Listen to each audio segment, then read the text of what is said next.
Getting tape ready. Getting tape ready. Hi, everybody. Happy Tuesday, the 4th of May, from beautiful Celebration, Florida. Pretty hot outside today. Yeah, as Katie said, May the 4th. It's a Star Wars Day. It's a Star Wars Day. I looked everywhere for a postcard or something for. Oh, one of my Star Wars Disney, pieces. Disney Star Wars pieces. I couldn't find anything. I think we've given them all away. We probably have given away all the Star Wars stuff. Yeah. Bummer. That's okay. We got other cool stuff we'll be giving away later. We do. We do have good stuff. We have extra good stuff, actually. We've been trying to up our game as far as prizes go, so sorry for the loud tape noises. We like loud tape noises, don't we? Yeah. Loud tape I hope noises. everyone's had a good week. I had a very busy week. Oh, we did have a very busy week. Yeah, it took... Saw 4 of my parents so far this week. I got all those Patreon pins Patreon and oh my gosh. people. Almost Thank you very much. died. Oh yes, thank you. Yes, thank you. Especially all you Patreon people. Yeah, there are so many new people. Oh. I stopped counting how many new people have joined. Yes, thank you. Wow. And if you haven't, go join now. It's fun. Wow. Yeah. So thank you. Oh, that's a big thank you. We are happy to have you. We are very happy Up to there. have you. All of you. Thank you. But yeah. Good week. It has Busy been a good week. A very busy week. Yeah, again, I did see all 4 of my parents. Haven't seen them all since the 2000 teens, and they all came this week. So it's been pretty crazy. Yep. Yeah. And we love them all very much. That sounds sarcastic, but it's true. They're all Jasmine's parents. They're all my parents. Yeah, I haven't seen any of Matt's parents here yet, but who knows? The week has just started. But that includes step parents. It's not like a confusing petri dish cloning thing or anything. It's like my mom and my stepdad and my dad and my stepmom. I don't think that was there was any confusion there. Well, I don't know. I know a lot of odd families, so you never know. So We don't have any kombucha either. We just have. We are out of kombucha. So yeah. Darn it. So send some our way. I love your work. I own a few of your coloring books. They're wonderful. Thank you. That is Fairy Day 01. Oh, thank you, Fairy Day 01. Let's see. Today is going to be a little different. I'm going to be working probably on this piece for maybe the first hour, see what I get done on it. After that, I might be working on one of my tiny treasures. I'm trying to keep up doing some small pieces since a lot of the pieces I have been working on. Yeah, did you guys see that up on eBay? Yes, one of them I put up on eBay. Due to popular request, we're going to try to put at least once a week, put a small painting of some sort on eBay. So those of you who have smaller paintings and don't need big 4-foot paintings and stuff like that, we'll have little ones. So I do have the little one. I'll show this one. I'm going to go ahead and put a link in there for eBay's things. Yeah. I might do that a couple times throughout the broadcast. It's my thingy. It's not lighting up. Is oh, it? okay. Well, sorry. 1 second. Oh, we will return momentarily, very momentarily. Yes. Here we go. In the meantime, right enjoy whatever the print of the week is. Yeah. Okay. Is that working? Yeah. Okay. So I have not varnished this one yet. Usually I bring these to shows. Originally I had started some tiny treasures for MegaCon, but would that be happening now? Normally? Yeah, around now. Depends. In May. We haven't we had it as early as February before? Yeah, they used to be do it wacky. like in February, and then they started doing it around Memorial Day. Is that May? Yeah. I don't know. I don't know either. I should know that. This would be my 42nd Memorial Day, but yeah. But anyway, since the convention, of course, MegaCon has been moved to August, so I'm like, hey, if I have little tiny paintings, then I might as well find homes for them now and do new ones for August. So in the meantime, we've got ones. These are always, we don't have a hanger on this. Basically, tiny treasures are little paintings I do on these nifty little wood blocks. Well, Matt sticks a little sawtooth hanger.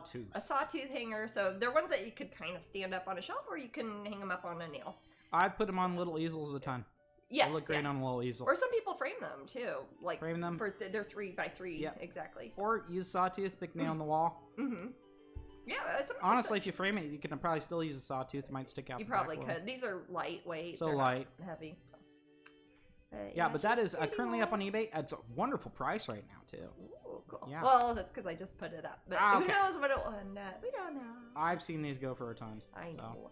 But yeah, check it out up there at eBay. Yes. If you look on eBay, my name is Strangeling. I've been there since 1998, which seems a very long time. But if you ever see things from Strangeling on eBay, that's me. That means it's coming from my house. But I will probably be working on maybe starting a new one of them, maybe after I work on this one for a bit. And then later on, I'm also going to be embellishing at least one of the Masterpiece editions. And those are always kind of fun to see too. Yep. And we will have prizes. We got, that we're doing... Voodoo and Green. Voodoo and Green. Again, this is a pin that I think, was this one originally meant for MegaCon last year? Yeah, that's the story, man. Yeah, okay. So this, since that we weren't able to have MegaCon, this is a pin Probably why you've been thinking about it lately. It probably is. I'm probably something in my natural biological clock is thinking this time of year is MegaCon time. So hey, MegaCon's loss is your gain. But yes. These are pins that these aren't going to be a pin of the month. They're not a Patreon pin. These are ones we're just giving away as prizes. We're going to put them in some of the mystery pin packs later this month, and we're just going to use them for trading, like on our lanyards and stuff. It shows. So. Oh, Tigger loves your butterfly. Oh, I do have a butterfly today. Keeps the hair out of my eyes. AKA and bubbers. adds some extra butterflies. Yeah, it kind of matches these butterflies actually. But so the first prize we do these prizes on the hour. If you're new here, all you have to do is type !raffle. It's always free. You have to be a follower here at Twitch, which is also free. You just click the little heart. Is that what it is? You get free stuff. You get free stuff. For hanging out with us. For hanging out with us, because we pay our friends to like us. Yeah. But we'll be giving one of these away the first hour, one the second hour, and then the final prize, or we have another Tinkerbell, right? Hey, where is she? I put her little bottom up here to keep Where'd you her put the away rest from of her? camera. Oh, yes. Again, for some reason, cats like the Tinkerbell statues. I don't know why. I think it's because they're a little bit more delicate. They're fans. They're big Tinkerbell fans, I guess. I don't know. But this is a different one from the same series as the one from last week that we showed. Is this one? Yeah, I'll keep her over here. These are some of the first projects I did with Disney back in 2005 for the Disney Fairies brand that was out then. And they do have, they're actually sculpted with my signature in them, but I will sign it with a pen also. So you'll be double. Thank you, Okay. Leslie. And Leela says it was 2 years ago was Tintagel. Oh, is that, which one? Oh, 2 years ago now was Tintagel? Yeah. Oh, for heaven's sake. Wow. Yeah, because that's when I was working on Le Belle Dame Sans Merci. Yes. Yeah. Oh, that was a neat pin, too. There was a pin for that one. There was. And that was a painting I did almost completely up on Twitch also. Yeah. But these Tinkerbells are she's brand new in the box. We found 5 of them. They're all different poses because I had designed, I think, 6 of them. Did we figure out? I forgot. It was I don't know.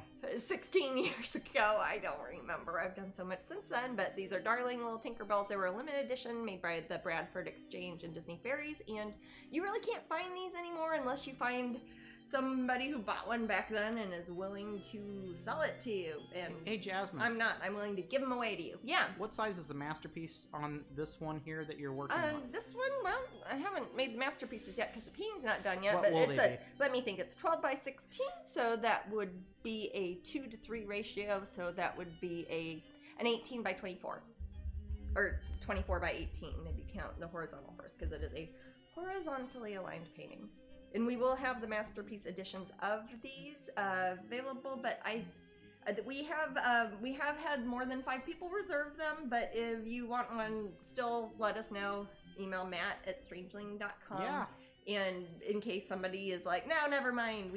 I decided I hate butterflies and I don't want my masterpiece edition. Then hey, somebody else will get it. So. And we will say thank you, and they are moths. They are moths. Actually. Yeah. Well, moths and butterflies are very similar. Moths. Moths. Mouths. Well, if you have cloth, it turns into clothes. That's So spelled different. moth turns Cloths. into... Moths. I know. Moths. Moths. Oh. Thank you, A.M. Weber. 20 months, my gosh.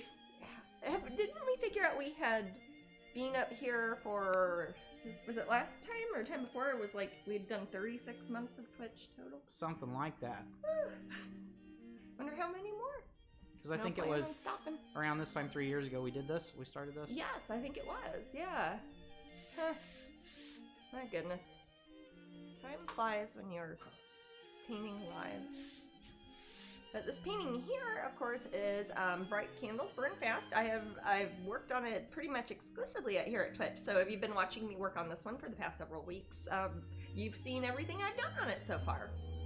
Today, I'm getting pretty close to being done. Last time I was mostly working on the grass. If you remember, we worked on little blades of grass and also did some of the lighting and shading on the grass. Today, I'm going to work a little bit more on putting some details on the eyes. And also working more, I just kind of ghosted in her legs and drawn some boots and stuff on there, and I will be defining those a bit more too. I'll probably be finishing, I won't be finishing this one up during this Twitch broadcast, but I might be done with it by the next Twitch broadcast, depending on what I work on during the week and how many more family members decide to visit us. Now, Florida is a fun place to visit, and now that everybody's getting able to travel again, I don't blame them if they've been stuck in their house for a year in Missouri and they want to come somewhere that's not Missouri. What, is that a nice thing to say? Or Kansas. I'm from Missouri, or Kansas. Yeah, for those who don't know, Kansas City is on the state line of, half of it's basically in Kansas, half of it is in Missouri. So we kind of use Missouri and Kansas interchangeably because it's like, hey, I live in Kansas, but if I cross the street to the gas station, that's Missouri. So it's, yeah, you know. True. Ricky says Road. Tintagel was ace. I love getting my painting there. I remember that. Yes, it was a surprise. That was crazy. Yes. Oh my gosh, I remember that because you knew about it and she didn't know about it. Right. And so we kind of knew her, like, oh, it's been sold already, but we couldn't tell her because it was a surprise from her husband. Yeah. Yeah. Everybody's sneaky. Everybody is so sneaky. Well, when you're sneaky about things like that, that's fun. That's not, creepy. Well, oh yeah. I mean, no, I don't. We are sneaky people. We're creepy, sneaky people. We're basically snakes. Snakes. Snake people. Lizard people. Lizard people. Reptilians. Reptilians. Yes. Yeah, let's talk about that. Yeah, we can. I'll talk about reptilians all day. Reptiles are some of my favorite types of vertebrates. Well, the pyramids were built by the reptilians. Really? Yes. Oh. It's a science fact. Oh, okay. Yep. All right. I'm always open to alternative theories. I enjoy hearing about them. The reptilians came down in a big spaceship. Okay.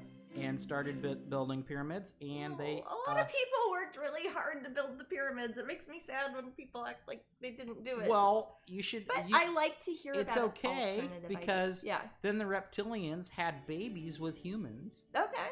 And that's what some of us are today: half reptilian and half human. Okay. So why when I took my temperature, it was like 95 degrees. That's why you sleep on a big rock that I plug in every night. Oh, I wasn't supposed to say that. Oh, sorry.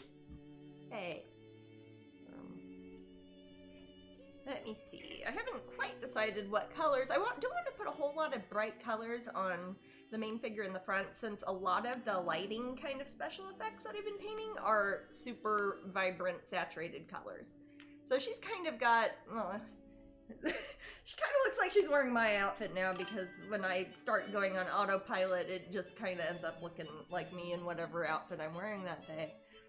But, oh Angry gosh. Sophia is following. Thank you, Angry. Thank you. Angry Sophia. Thank you, Angry Not happy Sophia. That's okay. Not mildly annoyed Sophia, but angry Sophia. Well, Sophia means, as we know, knowledge, correct? Wisdom. Yes. So, I love me some angry knowledge. Sophomore, yes. Sophocles, the others. And the rest. Yes. Yeah. Well, reptilians also invented potlucks, as you know. Well, you know, that would explain a lot. Yes. Yes. Reptilians and their potlucks. I don't know, man. I'm curious to see where potlucks are going after COVID. You know, buffets aren't as... Hopefully the way of the dinosaur. Right Reptilians. Exactly. Oh, if you want to talk about dinosaurs, I'll talk about dinosaurs all day. And all night. And watch the viewers just drop off. It no, I'm yeah. The daytime. That's my... It continues well into the night. Missed opportunity at paleontology. any. So what dinosaur is your favorite today? Hi, Angry. Hi. Hey, Buttercup. I've been for a while on a marine mammals kick, but also trying to tie it in with the idea of the age of marine reptiles. So I'm gonna go with mosasaur.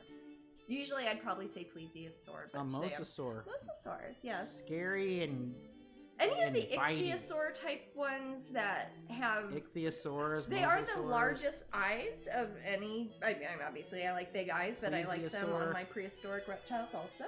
What do you think about megalodons, Jasmine? Oh, I love megalodons. I am one of those people, not to be cryptozoological about it, but I do think that there are totally megalodons around. So I don't see why there wouldn't be. Jeanette says, I don't mind dinosaurs. You know what, Jeanette? I don't do what dinosaurs say either. So I agree with you. Hell's Bells says, and Jasmine, hi, Matt and Jasmine. Happy friendiversary, Jasmine. Ha ha. Oh, hey. Yes, it is. Is that Helen? Yes. Yes. Hi, Helen. Does she have that Tinkerbell? I wonder.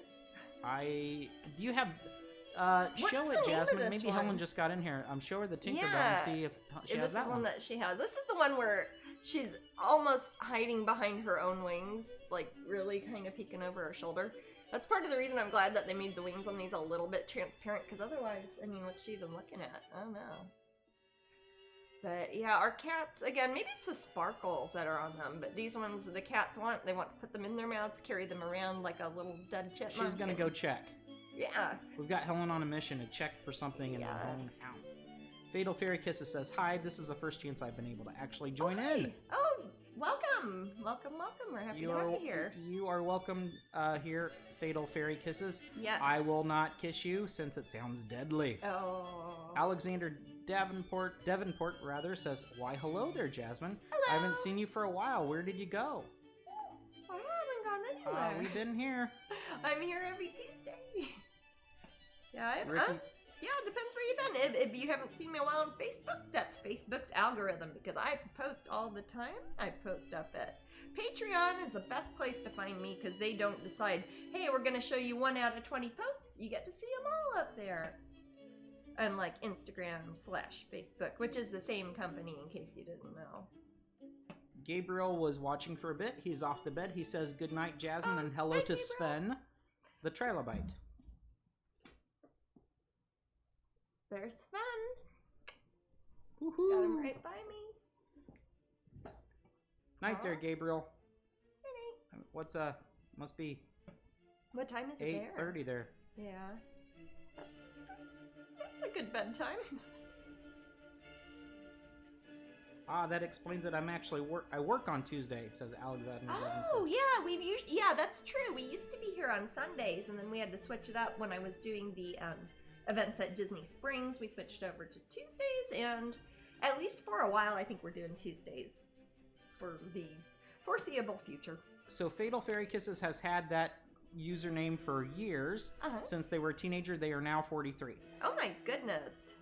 Well, that's like my I still have my email, Jasmine Toad. I've had that since I was a teenager, and I'm now 41, I think.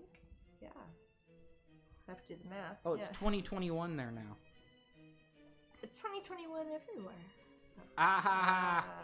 21. My gosh, though, I was making that step out to the bank earlier, Matt. Twice in a row on the deposit slip, I wrote that it was 2019.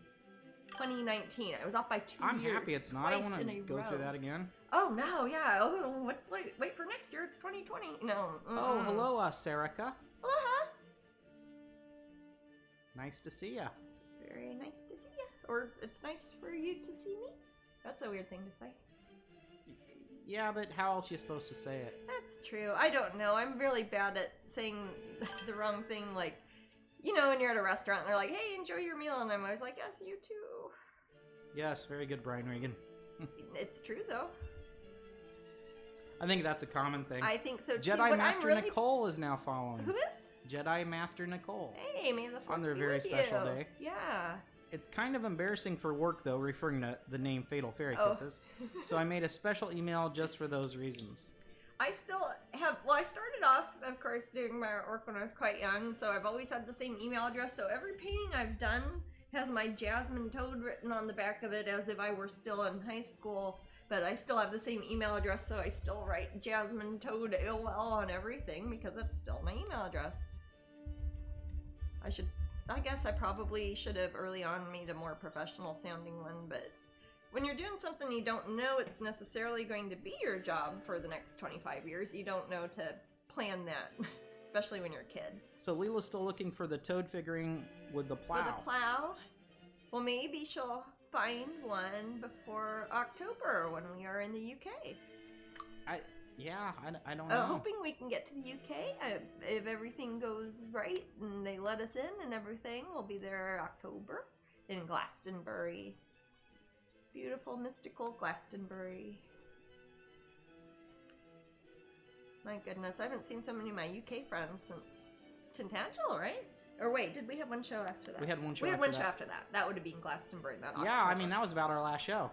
Yeah. Besides Disney. It was, yeah. Uh-huh. Yeah. It sure was, other than like the things I've done for Disney World and all that. Wait, no, Disney Festival of the Arts. You haven't missed the Festival of the Arts yet. Nope.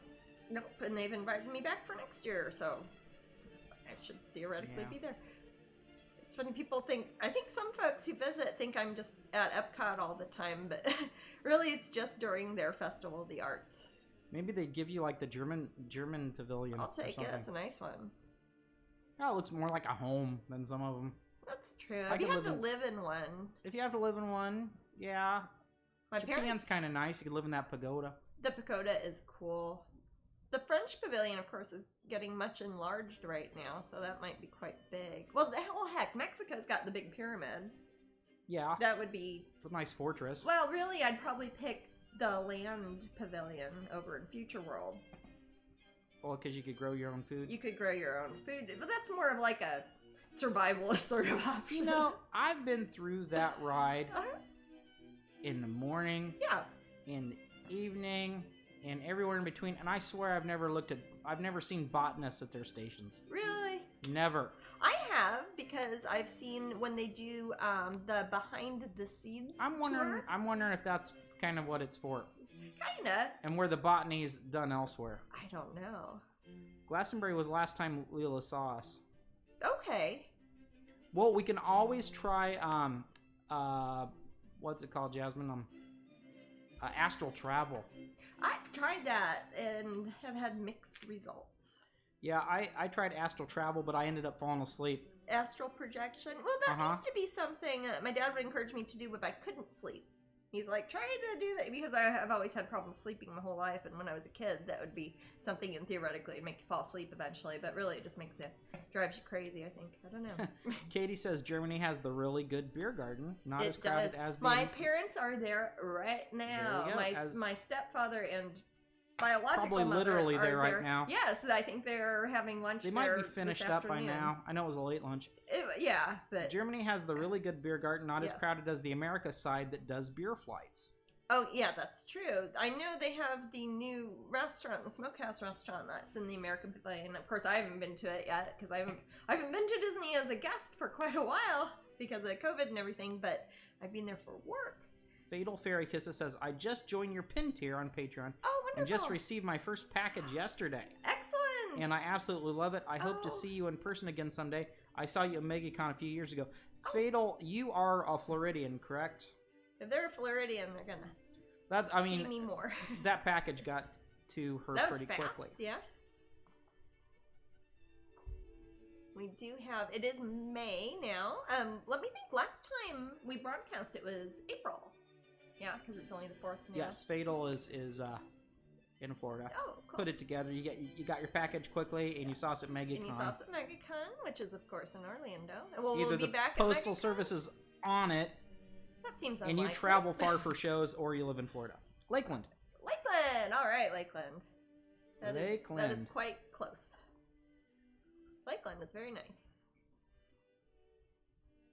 But yeah, we'll be back at MegaCon again. They have moved the date for MegaCon, but what they've done is if you're a vendor like us who have already booked a big booth there, they just moved it along. So we're already still booked. I think it's still the reservation we made back in 2019. Yeah. But that's the big convention at the Orange County Convention Nikki got her pin today. Dang. Hey, maybe the post office is on the ball. Yeah, maybe so. Never mind. Never mind. Well, I'm happy.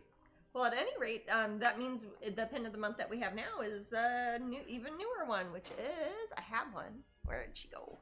Here she is. Venus in gold, which is one of the new fancy gold type of pin that we have with the hard pearl enamel in it. So all of the metal bits are gold. It's not real gold. It's like, you know, an alloy or something. But she is super cute, little Venus, all pearly and goldy. And that will be, those of you who are Patreon patrons, or if you sign up anytime during May, you will be receiving this one. And of course, you always get, when you sign up, you get one of the Strangeling logo pins, which are pretty nifty. It's the only way you can get them. And you get Strangeling lanyard, which I think is this one, or something quite similar, but it's not this one. So Fatal Fairy Kisses said I tried the astral projection thing too, that you're talking about, but I can't concentrate on my breathing long enough to make it work. Too many thoughts rambling through my mind. I have a theory that maybe it's not what we think it is, but I'm a big dumb skeptic, so never mind me. A dumb skeptic. That sounds big like old a fun dumb person skeptic. to have a conversation It's like, with. do you believe in anything? No. Can you give me a good reason why? No. No, I'm dumb. No, you just like bringing people down. Sorry, I was sorting my washing. Haha. So Helen has that tink. Okay, so if she wins it, you should hit up Helen and try to get her to sell yours. No, just teasing. Will do. Will do. Making this leg that's in the back a little bit darker than her other leg because it is very much backed up by this magical green that is happening, and I want to make sure that she looks three-dimensional and doesn't just look like a cutout color form sticker right in front of everything. Oh my gosh, I see the raccoons. Andy and Ollie are out there, babies! There are two tiny baby twin raccoons that seem to live in my backyard all the time, day or night. They eat everything. Jasmine, show with your hands, if you were to hold them, how big they are. They're a little bit bigger than a guinea pig, maybe. But very fluffy and very cute. They're and they're always together. They're always cozy up together, or sometimes they'll fight and kind of roll around, and it's pretty entertaining. I don't know if they have a mama somewhere, but they're big enough that they eat their own food. They're not nursing anymore, so I'm not that worried about them, but they also like cat food that we put out there for the outdoor kitty cats, the alley cats that we try to take care of. Is that them crunching around now? Oh yeah, they're looking in the window. Oh, you know, babies. if I could take a picture real yeah, quick. sure. And then show it on this. I want people to see. Yeah. I should get a picture. I hear them trying to get in the door. Yeah, sure. I wish I could. Well, one of them will let me pick them up. At the door. I know, they love us. They love me. They try to climb up on me when I go outside. Okay, so I've had a rabies vaccine, so hey. Let's see. Yeah. I've done this before. I've shown my camera before on here. Did it show up good? So. Does it show it on that camera, or has it? I'll just show. So that's happening right now. Oh, baby. And then that. Oh, they're so tiny. If you can hear crunchy noises at the door, that's so they're right at our back door. Trying to get in. My back door is about 2 feet from my hand, so they want to come in and be my babies. Hey, Nobby, stop it. It's funny. They're just hungry. I know. They're just hungry. Little beggars. They need to grow. I want to see if I can get some video real quick. Sure. I took some video. I should put it on Instagram if I can get it to open. Oh, they don't want the video. They ran away. Oh, divas. Okay. Yeah. No, but I got them. I got them running away. It's really cute. Okay, show it. Yeah, I will. This is pretty high tech here. This is high tech. This is how we do it now. Okay, so. Is that showing? Yeah. These little guys here. Babies. My little loves. My babies. They're naughty. They eat. We have these dried up corn cobs they put out there, and they eat anything really. I had a bunch of... Oh, people are liking them. Yeah, yeah, aren't they sweet? And the cats, Rio doesn't seem to mind them. We don't let them interact. They stay on one side of the glass. The cats stay inside. Sunshine gets mad at them and will growl at them. Gamma will growl and hiss at them. And it's usually how I know they're visiting, is because the cats start acting weird. They are cute but not sweet. Be quiet, Michelle. One of them is very sweet. When I put food out there, it comes in and lets me pet him on the head, and they will try to climb up my legs. Let me put it this way. If Jasmine's sweet, so are they. Yeah. Think about that. That's very well worded. Thank you. Exactly. If A, then B. Yeah. So, Jedi Master Nicole loves the lighting in this piece and says they should make an appearance in a new art piece. Oh, the raccoons? Yeah. You know what? We call them Andy and Ollie for those Bob's Burgers fans. They're little twins in Bob's Burgers named Andy and Ollie. Yes. That love each other. And these guys hang out with each other all the time. They get cozy when they go to sleep. They have a hole underneath our air conditioning unit in the yard, and they kind of snuggle up on Yeah, I know we sound like awful people right now, but they're so cute. They are cute. Yeah. And I'm willing to take on any responsibilities and risks that are involved with interacting with wildlife. You other folks should not do that and do not follow my lead. Yes, yeah. Don't do it. I have been vaccinated against rabies. I don't know how well that works. It was to go in between Zambia and Zimbabwe, and I don't think they give that vaccine anymore. So if I get rabies, I get rabies. Yeah, Jasmine relies on Africa to give her a shot, Sarah. Michelle Tremblay says, I'm not a medical professional. Yeah. They would not let me out of the apartment once it was awful. Oh. Raccoons can be cute but mischievous. They are very mischievous. Yeah, that's how they roll. Hey, Angela, how's it going? Hey. You missed the raccoons. Yes, you missed the raccoons. That's a very special kitty time there. That's some of our outdoor kitties. Yes, those are the outdoor cats. Well, the thing is, they have been eating all the bird seed. And also a Bob's Burger reference, one of the feral cats that has been trapped, neutered, and returned and lives in the alley behind us is named Jimmy Jr. Pesto, and of course that is the brother of Andy and Ollie. Even though I know one's a cat and the other two are raccoons, if they don't draw a distinction, I'm not going to either. Bubba Spence said, did you say Victoria Falls? Oh, yes, of course. I love Victoria Falls. Yeah, Jasmine laughed when Victoria fell. What is it? You laughed when Victoria fell, right? Victoria. I was talking about Victoria Falls last night because there were some beautiful rainbows here in Florida when it was kind of raining during a sun shower. And one thing I love about Victoria Falls is it's absolutely filled with rainbows. It's all very misty, and when I was there, other than my friends, nobody else was there. It was very weird. We love Jimmy Jr. Pesto. I sing songs to him. Yeah. The fair was awesome for opening day. Everyone followed rules. Can't wait for this weekend. Excellent, Angela. Thanks for the update. Yeah. Is that a 3-weekend one? Which Ren Fair is that? The Georgia one. The Georgia one. Okay. Good. How many weekends does that go, Angela? I think it's a 3-weekend one. I thought it was longer than that. I thought it was like a 5 or 6. I thought it was more like the Casey one. Will you put Victoria Falls in a painting? Maybe. I certainly took about a zillion photos of it. So I have painted a couple. I've done a few paintings of waterfalls with rainbows, but not in the past 20 years. So 5 or 6 weekends. Yeah. 5. Okay. That's nice. What I said. Hey, yeah. Excellent. Well, Angela's just agreeing with you. Oh, okay. If I said 5 or 6, she'd say no, Matt. No, it goes it's whatever Jasmine 52 says. weeks a year. Probably 3. It's always a Ren Fair in Georgia. Well, that makes me happy. I think that's the first of the big Ren Fairs I've heard that has gone on as planned more. So that bodes well for the KC Ren Fair, since that's when we do that won't be starting until September. So it goes until June 5th through 6th. Wow, that's a long festival. That is long. Are there any festivals in the UK that are like that go on for like 2 months? Or is that an American thing? Helen says, what happens at a Ren Fair?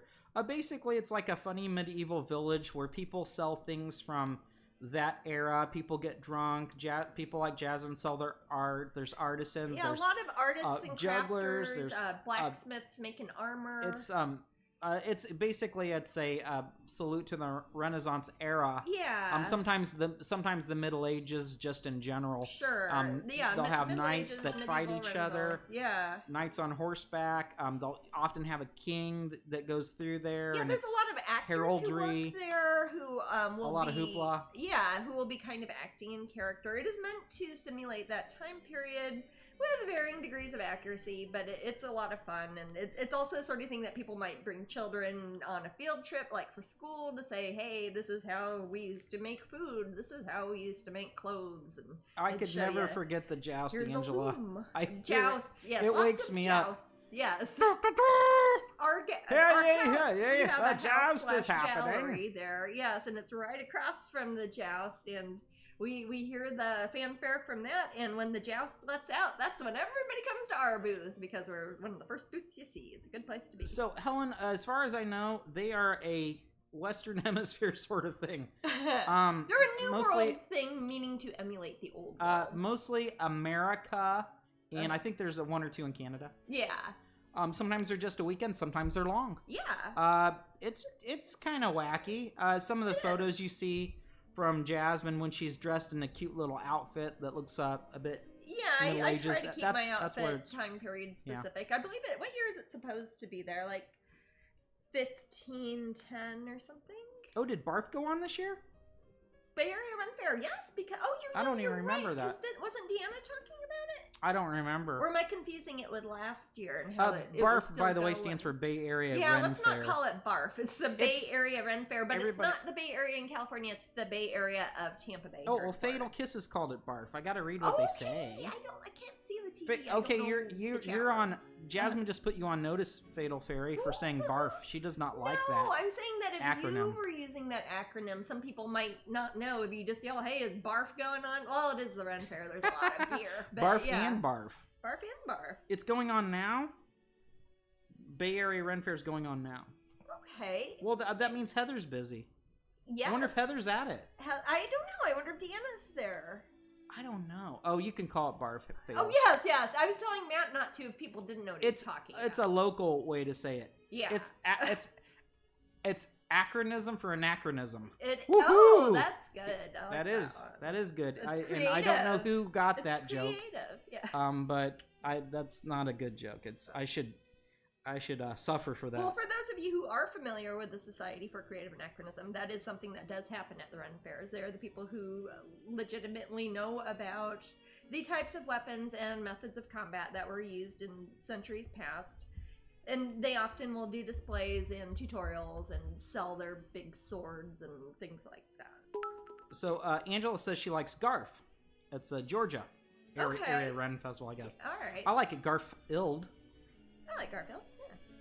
Garfield is just all right with me. Oh, thank you, Fairy Bell. 100 bits. My gosh. Thank you for your bits. We will not spend it all in one place. No, I don't know how to spend the bits, actually. Katie says the Tampa Ren Fest is super fun. I'm definitely looking forward to the KC one.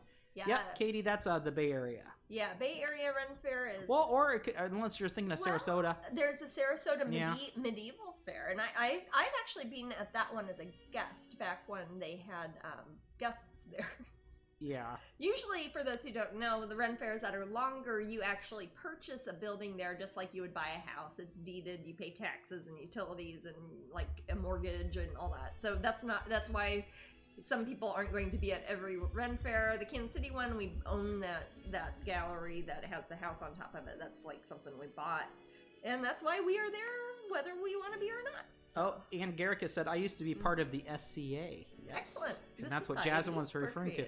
Now, Anne, before I remember the term LARP ever being used, SCA was the place to go to experience that sort of thing. Something like LARPing. Do you think a lot of the SCA people currently LARP today? Oh, I bet there's a lot of crossover. Vagrant Knot says, I was able to get my hands on 2 diamond paintings. Sweet. Yay! You still have the samples for me, right, maybe? I do. Okay. One of those times we can look at them on the show. Will. Okay. And we're making that a special session? We are. An addition to the Tuesday, or how are we doing that? I don't think we've decided. We haven't decided. We'll have to see what makes sense with the schedule at the time to see if I'm elsewhere, if I'm in California, if I'm in the show somewhere. And when things start taking off fast. So it's we got to make sure that we're able to. Yes, as long as I'm available. So yeah, as long as Matt's there to do all the technical stuff, set up cameras, and yeah, that would. And Matt, of course, will be helping, doing his own diamond painting. Yes. I'm so excited. I just can't hide it. Mm-hmm. I'm about to lose control of my diamonds, and I think I like it. Okay. Can I place a request no weekends for now? What's that mean? Oh, Angela wants to go to the Ren Fair every weekend, so she's like, don't do weekends. Oh, yeah. Well, Angela, I don't know. I know that you're big into diamond painting. You probably have some input there. Yeah. I don't know. It depends what we decide. Yeah, it's probably most important that I'm able to be there. Otherwise, people don't want to watch. But I'm about to lose control, and I think I like it. It'd be kind of weird if Matt were to just come on by himself and do the diamond paintings. Like, that would be creepy. Huh? That would be creepy. Or if you could paint on one camera and I could do diamond paintings on another. That's kind of nice. I will for people with short attention spans, just kind of look at one and then look at the other. I'll hit some sort of button to turn off my camera every time I need to pick my nose or whatever. Oh yeah. That's my fear of being on camera. It's like a lot of that nose picking. A lot of nose picking. Yeah. Mm-hmm. So gotta watch out for that. Just trying to keep peace, you know. Yeah, that's important. A lot of strong opinions about the nose picking. Yeah. How long has Jasmine been working on this piece? Quite a while, actually. You've just been doing how you want to answer it. I've done it pretty much only on Twitch, so I've been working on 3-hour segments, and I think it was this like the 5th week I've been doing this, so 6th week, maybe 5th week. What would that be? 15 hours? Not much, hours? but a lot. So if I'd done it all in one day, it wouldn't seem very long. But if I only do it one day a week for 3 hours that time, it's spread out over time. Anne says, well, the whole concept is kind of a more educational version of LARPing, as whenever there's an event, you use SCA name, and some people have whole other personas for it. Oh, that's kind of cool. I like that. Man, I can't imagine having another persona besides myself. I've got enough. I'm a Gemini. Ugh. Angela says, what diamond painting will you be doing? The little one. If they have it. It has to be one that I know they have in stock, but it will be one of the smaller ones. Probably. Yeah, definitely. I think one of the Faces of Fairy ones, if they have that one. Yeah, available. that one. As long as it's one that's available for other people to purchase.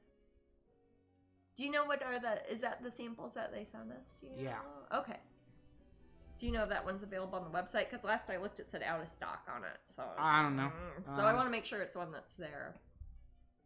But yeah, I'm not gonna do one of the big 4-foot ones. And obviously I probably won't be able to do the whole one. We will do the ones with just 2 feet. Yeah. And then of course I want to do some of the coloring also, just for fun, on some of these broadcasts. What we'll do also when it does get to be the Renaissance Festival time, Meowdy, we should do some sort of video while we're there. Either something that we record and play back here at Twitch, kind of like how we did at Epcot. I think that would give people a better idea of what a Renaissance Festival is if you've never been to one, and what to expect from the Kansas City one to come to see I'll us. be making lots of videos? Yeah. Thank you. Let's see, what's the name of... For some reason I didn't have the link up, sweetie. What's the name of the diamond... Is that one from Craftably? Craftably, thank you. Yeah, there are 2 companies that make my diamond paintings. Okay, I got the link right Craftably and Diamond Art Club.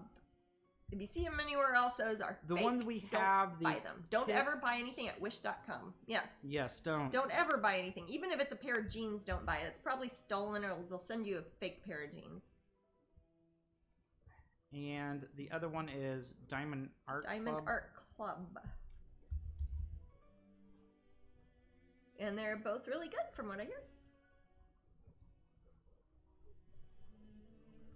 Oh, I see a Spangler as soon as I go to Diamond Art Club. Spangler, he is local to Kansas City. He is. And is at the Ren Fair. Yes, in Kansas City. He's at a gallery. His store at the Kansas City Ren Fair is right across from mine, over by where you throw axes. That's something you do at the Ren Fair. You have crossbows and you throw axes, and there's a lot of manly men stuff. Manly men things. I'm a manly man, so that's okay with me. Yeah, Jasmine's a manly man, so she can throw axes as well as any other manly man. I can, yeah. You know, that is actually turned into quite the hobby. Yeah, it's throwing axes. I think that's a cool hobby. I think so. I don't see how it's any different than, like, pub things like playing darts or whatever. It's just a little bit, it's probably slightly more dangerous, but as long as precautions. I don't know. I think sometimes when people play darts, they don't think about how dangerous they are. But when people are throwing axes or throwing stars or whatever, they are being careful because they know it's a weapon or they see it as a weapon. I don't know. It's like how people are less careful with paintball guns than a real gun. So if you throw hatchets with friends, is it Axis and allies? Ah, that's good. Thanks. Less Nazis. A place opened here, a bar with axe throwing. Seemed like a risky idea. Yeah, again, it's odd that those things are always mixed with alcohol. Again, the Ren Fair is another good example. They give you the big yard-tall beers and all that. And I hear that your axe throwing you get a bonus of +2 to axe throwing. Mm-hmm. If you swig a beer real quick and speak with a Scottish accent while you throw it. Okay. Well, I bet your strength probably goes up, but your dexterity and accuracy goes down. And you're caring about whether you do a good job or not. Responsibilities increases or decreases depending on how much of a jerk you are. That's true. It is an amplifier, is it not? Yes. Starwind says a place opened here. Oh, I already read that. Oh yeah. I already read that one, That Starwind. sounds fun. No, you didn't trick me, Starwind. I'm not going to read that twice. Anne says, ooh, we are so going to have an exhibition sometime. I prefer knives, but axes are fun. Oh, I like, you know what, or even better, stars. No one can screw those up. We grew up learning how to use a lot of I also stars. Like blow dart gun. Yeah, yeah. When we were little, that's one of our presents was a blow gun, and we got that, and then the next year we got crossbows. It was cool. One time I got some old posters from Michael's that I had put on foam core. And we used those as practice because you could tell where like people's eyes were. Yeah, like how if one were to do target practice. Shoot them. So I used my craft to my advantage. Well, we used to do that on Easter. We obviously were vegetarians. We don't really go kill rabbits, but we had cutouts of rabbits, and we would do that when we were little kids. On Easter, we would do the crossbows for rabbits and for blowguns and things like that. Crossbows. Because Easter. Cool. Yeah. Crossbows are another good. It's a gun that shoots an arrow. Well, yeah, you don't. A crossbow is like the cheaty version of having a gun having a regular bow. You don't need. Oh, what about a spear gun, Jasmine? A spear gun? Like the type you shoot. Oh, like animals with in the water. No, I don't hurt animals, man. No, but can you shoot that on land just as well?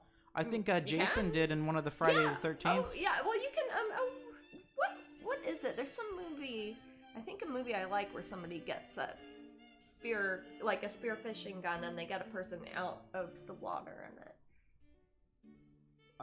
When I say movie I like, it could be It's not terrible... Cabin Boy, is it? It might be. That's a good movie. Cabin Boy's wonderful. Yeah. Chris Elliott. I doubt anyone in this room is cool enough to like the movie Cabin Boy. I bet somebody knows that. I'm definitely planning to buy a bow and arrows this year at the Renfest. Buy a what? Buy bow and arrows at the Renfest, says Katie. Amber and Chris. Yes. Who are my family who run. They like shooting longbow. Yes. Well, they're actually good at that stuff. Now, I don't know when the last they practiced. I don't know. What else do you do inside all day during COVID? You probably don't shoot a bow and arrow. Probably especially longbow when you're trying to hit something across the field. Fatigue. What's that? Across a field. Yeah. Yeah. Start working a little bit more on the details of the eyes a bit. 10 minutes to raffle. Oh, scheisse. Okay. This will be for a voodoo and green pin. Yes. These ones that you can pretty much only get if you win a prize so far. Yeah. When do you think we'll have more mystery pin bags up at Strangeling? You know, I was thinking about that. We could probably do that mid next week. Okay. Mid next week.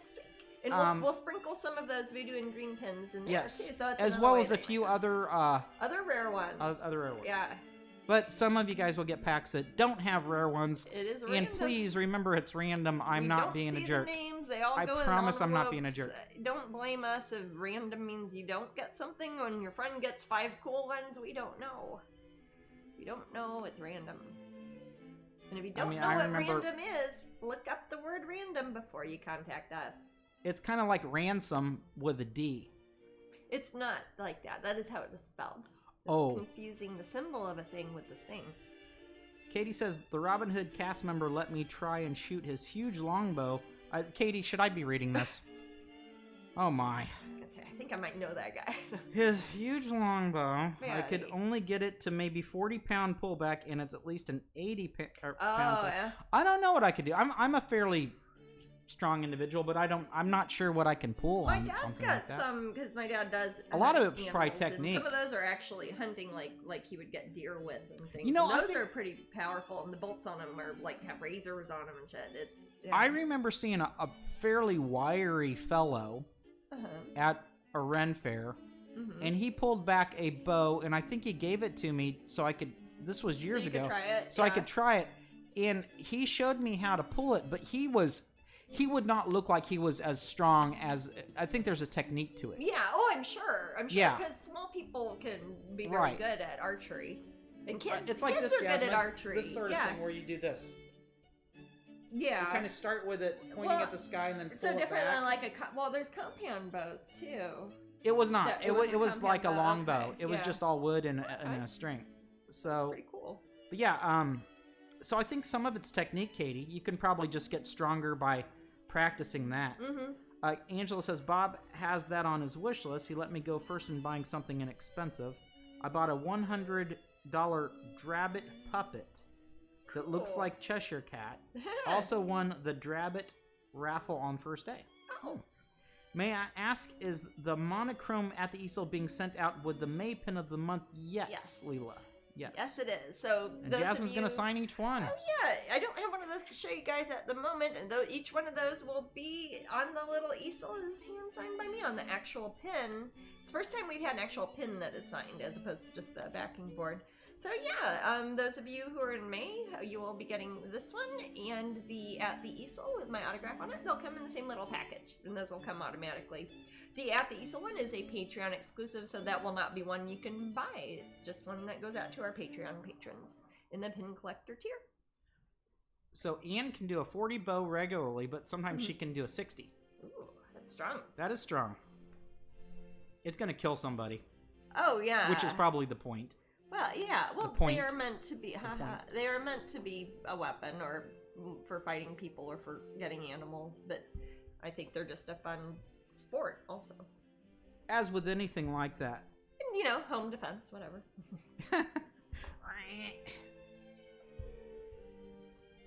Yeah, I'm more of a spear gun sort of guy.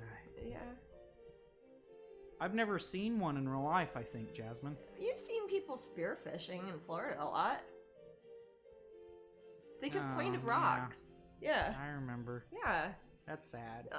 Yeah, they get it and a little wiggly fish in the end. That's my fishy friends. It kind of reminds me of when we see the egrets and great blue herons spear a fish in there with their horrible pointy beak. That's, yeah. It's amazing. They'll get a fish, like a flat fish, like a sun perch or a bluegill or something, and they'll just stick their beak right flat through the side, and then the fish is just flopping around on their nose all day, and sometimes I don't know if they can get it off. And then they get it off eventually, and then they swallow the thing whole, and then they go right back to fishing. The nasty little critters. Yeah. Star One says, I think it would be cool to have the pin of Jasmine at the easel in the multicolor metal at the shimmer effect. Looks like the background of a new painting. Oh, the rainbow? Yeah, you know. So that's another... you were asking people... Which ones would be good with the rainbow? Yeah, at the easel, I guess. At the easel would be kind of neat. As long as that middle part was still white, huh? Yeah, I could do that because I could put... You know... Yeah, I could put white enamel in white that. Enamel on the easel part. I was thinking with these two though, because I did the line art drawings for these for the two characters in this one, Bright Candles Burn Fast, and I do want to make pins of them eventually, since they are very bright colors that are in the background, but they themselves aren't very bright colors. That might be an interesting one to put the rainbow effect on for the metal. I don't know. I have too much fun with stuff like that. I'm happy people are enjoying that. It makes me very glad. I've got the raffle. Actually, it says 1.5 minutes on my counter. So okay. Just get in there. Right now I'm just taking some blue and yellow, and I'm just kind of outlining the iris of her eyes here. The first raffle is the same as the second raffle. It is. They're both the same. It's both voodoo in. The much coveted voodoo in green. Again, she's much coveted because she was not at MegaCon. She was supposed to be, and so we don't have enough of them to give them to all the Patreon people, so I'm just doling them out as surprise. Some people That's would more exciting. fight a pile of raccoons for that, Jasmine. Oh, not Andy and Ollie. Oh, yes, Andy and Ollie. Fight my critters. Oh, I think that everyone would lose. Oh, yeah. Oh, yeah. No, humans should not fight raccoons. They are nasty little critters. My dad's got chickens, and raccoons will try to come in, and they will just literally just eat the chickens while they're alive. It's pretty awful. If MegaCon happens, Ann will be there. Oh, yeah. You'll definitely appreciate this is planned to make a movie with my fable in the corn. Oh! Growing up, called Pinto in the Corn. Aw, that's darling. I'd love to see that, Katie. Aw. I need to get more photos of my fable. Well, my fable's like, what up, Matt? It's Katie's like, always taking pictures of her fable. I'm like, I don't know. Shut up. He's like, yeah, I'm gonna go back to playing Switch. Magic. I said it a little bit early, but I'm gonna go ahead and do the raffle now. Raffle. No. And I'll sign the little backing board on these. Yeah. If anything's ever an arm's length of me, I'm always happy to sign it. All right. I'm going to... But don't bother me at the grocery store. Pick a winner. All right. Beach Teen. Beach Teen. Didn't Beach Teen... Oh, no, I think I was just chatting with... Oh, I think okay. Beach Teen... Well, Beach Teen, you have won a yes. very, very rare pin. If you're not interested in pins, go up to the pin group after you get this, and you'll be able to trade it for just about anything. And which beach are you talking about? Ooh, well, there are... If they're Florida, it could be one of very, very many. I was not a beach teen. I experienced beach after teen. Yes, us in the Kansas, Missouri area, we don't got a lot of beaches there. We used to have Lake Jacoma before it was deemed a health hazard. I'm beach grown up, that's for darn sure. Anymore. What's that? I'm beach grown up though. Oh yes, I'm a beach jammin'. I love Northern Cali. Oh cool. Oh, I love nice. Eastern California. I love California beaches. Those are some of my favorite, really. And I do have some experience with the California beaches. Oh and yeah. I love them since I like to travel. Cool. I will start the next giveaway now. Let's go for it, guys. And this will be for another one of the Voodoo and Green pins. This is is be on the hour. This is the second raffle, and it's the same. Voodoo So let's do it. And if you guys don't know, there is the free pin group up at Facebook. That's where people often go to chat about the pins. People who want to trade one. If you have two of the same one, or you have one you don't like, people might trade it for another pin. People buy pins. People sell pins. If you win one of these, you will certainly have trading. Yeah, power. if you win one of these, you can go in there and be queen for a day. So yeah. I have some. Really? I don't. I've got that one. You that have I them keep if showing. you want. What's that? You have them if you want. No, I don't collect my pins. I used to, for a while I was trying to keep one of each one, but then it's hard work, man. What's that? It's hard work. It is. Well, it's hard work, and then I would keep one of each one, and then if somebody needed one, and I was like, oh, well, you can have mine, and then I'm like, oh, well, now I don't have them anymore. So thank you for all the sweet hearts that are passing by as everyone joins the raffle. Yes. If I missed any questions during the manic time where everyone joins the raffle, just resubmit your question. And all you do is you type !raffle in the chat room. You just have to be a follower of this channel. I think everybody's doing that. Which is free. And we mail it to you. You don't have to pay for shipping. There's no tricks. We just give you a free stuff in the mail. I don't like tricks, Jasmine. I don't like tricks either. That's something that's very important to me. I like to be transparent on things like that. Nothing's grosser than if you think you win something free and they're like, no, you gotta pay $99 shipping or join a mailing list or, no strings. No strings. That's like no springs. Yeah. Hey, we need to get a kitty. What is the... I'm just being silly. Oh, we need a kitty. Get Andy and Ollie from the yard. I'm not gonna get Andy or Ollie. Raccoons are. I don't see the cats. The kitties of of North America. I heard one walking around. A kitty? They walk pretty quiet. Oh, their collar. Yeah. I heard the jingle. Who is it though? If it's Rio, I can try to scoop her. All the cats are upstairs, Jen. They're hiding because they don't want to be on television. Hey! They don't know what they're missing. Don't you want to be on Twitch, kitties? Oh. I'll go fetch one. Go grab me one. Grab me one that doesn't look bitey right now. Thank you. So I'm taking a light, I'm taking Dioxazine Purple mixed with water here, and I'm outlining her iris. I've decided to go with green on her eyes here, and kind of violet purple on her eyes here. Kind of because there's the green arc of the Luna moths are off to her side that are causing the light there, and she's got kind of the violet, pink, magenta going on here. I've got sunshine. You've got sunshine on a cloudy day. Hold the sunshine. The month of May? Huh? Okay, sunshine. Stay away from my Tinkerbell, sunshine. Okay. Oh, sunshine. Oh, sunshine. You make me happy when the skies are clear. That's a big sunshine. Okay. She's not really very big. She's not much bigger than those baby raccoons. Baby, baby, baby, baby. Come here. Where's my baby? What's going on? What's going on, sunshine? What's going on? She was asleep, wasn't she? She was very asleep. Little Batkin. Yeah, she was my sleepy little bat. I didn't see Rio. She must be under the bed. She was. Where did I see her? She was under the table over there, but. Sunshine's cute. You want to be cozy for a while? She's one of those cats you could put in one of those little slings that people carry their little babies in. They're hippie. Yeah. They're a hippie? Oh yeah. People they have those slings that are just fabric wrapped around. Oh yeah. Yeah. I'm not using that word disparagingly. My family are all hippies. Come here. For better or for worse. It's true. I've got a little hippie in me. Maybe about 20%. You're 20% hippie? Yeah. What percentage hippie am I? A little bit more. About 30%. You have but you have some seriousness that cancels out some of the hippie. Because hippies are really carefree. Really? Yeah, and you've got a diligence that a hippie. Well, hippies are kind of anti-establishment, if that's what you mean. Yeah, but you've created your own establishment. That's true. It doesn't seem like a very system from within. Huh? Exactly. Yeah. It doesn't seem like a very hippie thing. It's like how Ben and Jerry's like, yeah, we're gonna create this great big corporation, but we're still chill because we're hippies, but we're like mega rich ice cream hippies. They are. Yeah. Yeah. I feel Jasmine is more bohemian. That's probably I think she's that's probably always rhapsodying. I know bohemian in the strictest sense of the word would probably be La the word I bohème. would use to describe myself, and have done. Yeah, totally. I'll take it.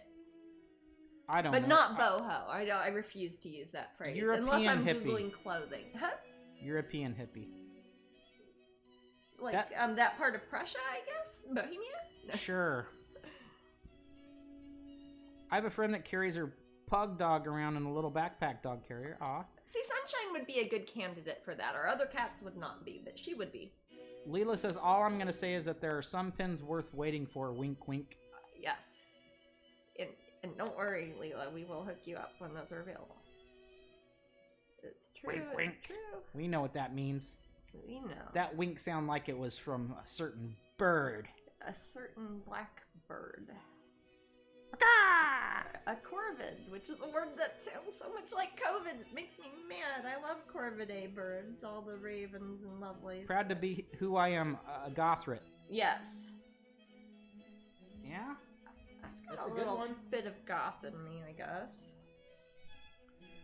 But I think that the way I might be hippie is I like to wander. Huh. Very much so. I like to travel. I like to experience different cultures. Oh, yeah. I'm very low maintenance. That kind of makes me a hippie. Yeah. I've been a vegetarian almost my whole life. That's kind of hippie. Yeah. Yeah, I have that too. Maybe I'm more than I don't know.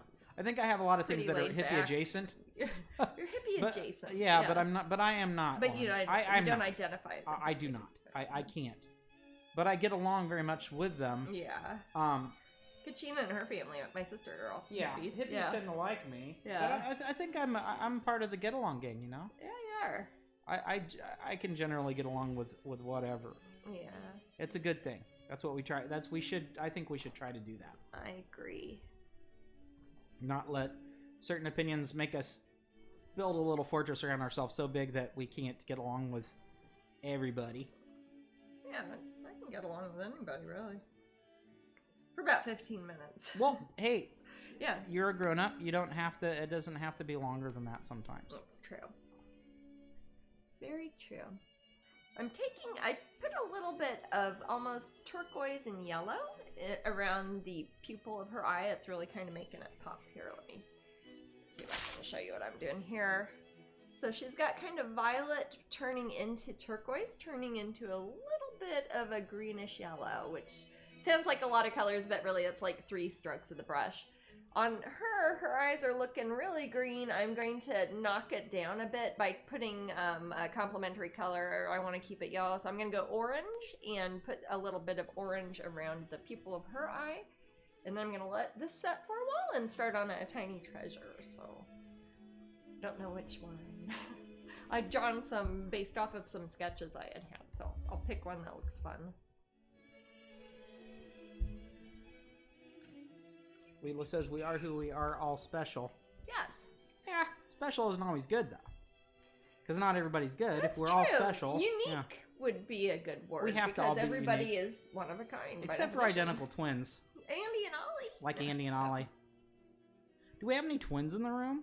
Yeah, is anybody here like legit twins? I mean, my family's got a whole bunch of girls that are all the same age, but we're all either 9 months apart or we're step siblings or something, so we're not any official twins. You know, Michelle says I am. Oh, really? I didn't know that. Are you fraternal or identical? El Hurt says my mom is a twin. I'm an identical twin. Cool. Oh, very neat. So I've had good relationships with twins. I have never known a set of twins that got angry or upset that people were impressed that they were twins, specifically that subject matter. I had friends who were twins growing up, Mary Jo and Susie, and they were such different people, and they did not like it sometimes when people would find out they were twins. Oh, okay, they were identical? They were, you know, I am not sure. They used to look identical. I think they might have actually been fraternal. They were both girls.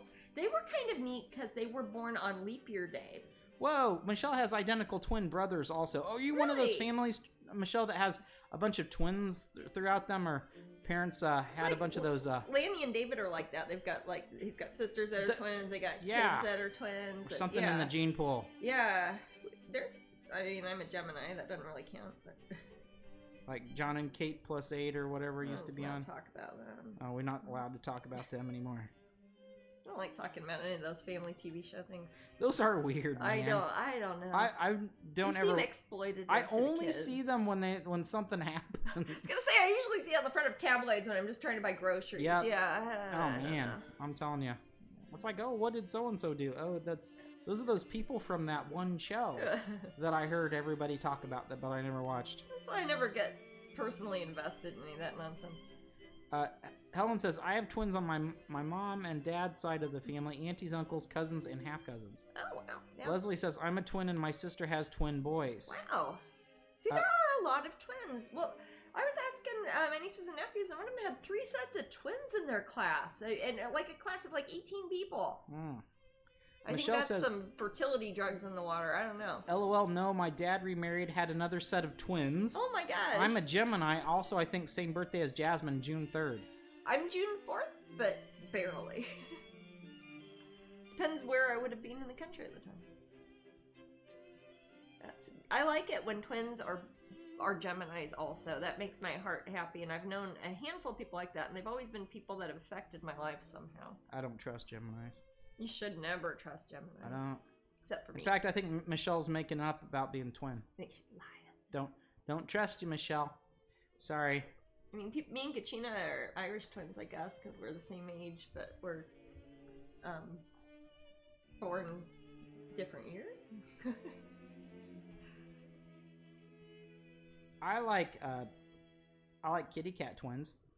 Well, that's the thing. A lot of other mammals are very often twins because they are born in litters. Leslie says my twin nephews are Geminis. See, there's something to this. Scary. No. Yeah, I have almost all, well, with the exception of Mary Jo and Susie, a lot of the people I've known who have been twins have also been Geminis. It has always come up, and it comes up all the time. Oh, we are frozen. Uh-oh. Sometimes when someone says, "Oh, no, you don't. Telephone, no, you don't. Really? Did you just hang up without even letting them talk, even though we've got family in town and they might be in trouble? You're cool. Okay. They have my other number. That's true. If they're really cool, they'd call you on your cell phone. Michelle says, "LOL, stop. I'll send ICS. Oh, pics. Oh, LOL, Gemini. Send ISIS on you. Huh? Geminis are usually skits or twins. Yes. Yep, Jasmine's not twins. Other. There you go. Oh, I think I absorbed a fetal twin. Does that count? Oh yeah, I maybe. Like the dark half. Yes. Yeah. Painting all day says greetings. Greetings. From Greece. Greetings, Greece. And we appreciate democracy. Democracy. Yeah, I don't know any Sagittarius twins. I don't either. That's what I mean. I don't think can they think exist. of probably 10 times that I can think of twins who were Geminis, but I couldn't name you some that were Taurus or Sagittarius. I don't know. Well, I'm going to let these colors set on their eyes for a bit, and then I'm going to work on Tiny Treasure. I'll pick one that I've already kind of drawn some lines on. Did I draw on that? I can't even tell. Yeah, I kind of drew something on it. I don't remember when, but hey, let's make it something else now. It's already gessoed. So I'm going to move these pretties. Do you need any help? I was trying to decide if I should move this off my easel for now, or if I should just move it off to the side. Yeah, I can put art cabinet. I might just move it off to the side and move the... I've still got the A and B here from the custom Patreon paintings. Oh, if you were one of the many people who contacted me about the custom minis, if Matt has already let you know that you were one of the people who won one, then I will be working on those soon. I'll be in contact. And for everybody else who contacted us, there's only one of me. I'm sorry there aren't more, but I will try to do that again later this year. I promise. And thank you. Those went so quickly. Yeah, thank you. Hey, that's part of the reason, though, I've started to do the Tiny Treasures again, though, is so I want to make sure people can get stuff that they want and not have to wait till my big show in January for the big paintings. So this is one. Let's see. It's been gessoed. Again, this is a piece of wood. Matt will, after it's painted, Matt will put a little sawtooth hanger on it. I'll probably put this one up on eBay when the painting itself is Sometime done. we should do that a Twitch auction again. Yes! Oh my gosh, yes! I haven't done that forever too. That would be fun. That's always fun. I'll let people know ahead of time when I'm going to do that. Yeah, that's not fair. Yeah, because that's not fair. That and I could know be a reason to watch people it live itself. in different time zones, and yeah, I try to make sure everybody. We have fans and collectors who live all over the world, so at any given time, it's a different time of day in a different part of the world. And that's how I buy my oatmeal. That's how you buy your oatmeal. Okay. That sentence. I've been on a peanut butter kick again. He has been, yeah. Peanut butter, apples, and dates. Peanut butters, apples, dates, and figs. I love figs. Mission figs. Peanut butters and apples, so good. It is a perfect combination. I see your bubbers is popping in the camera. Oh no, is it blocking the way? It's not blocking it. It's kind of cute. Okay, should I move the camera though? I think you're okay. Well, you know what? I should probably make it zoom in because this painting's littler. Gotcha. Here, is that working? You can kind of see the drawing a bit better. Yeah, I can. Yeah, I see it. It's funny. I have one of the screens I have in front of me is like 10 seconds behind the other one. Oh, I'm sorry. Do other people see it that way, or do you see it while it happens? I have two different screens. Oh. So I see it before they do, and I see it as they do. Unless they are behind too. I have both of my things set to as live as they can be. Oh, okay. One is working the output, and the other one is I'm just watching it on Twitch. Okay. like everybody else, so I can stay in the chat. Win those prizes. See, I don't remember what I was going to do with this one to begin with, but we'll decide now. It's going to start drawing some eyes on here. What eye color will that be? I don't know. She's going to have 2 eyes. I figured that out so far. I'm just taking a mixture of Payne's Gray. It's already been gessoed. Already got some lines from, who knows? This might have been when I started drawing an airplane or something. Let's see.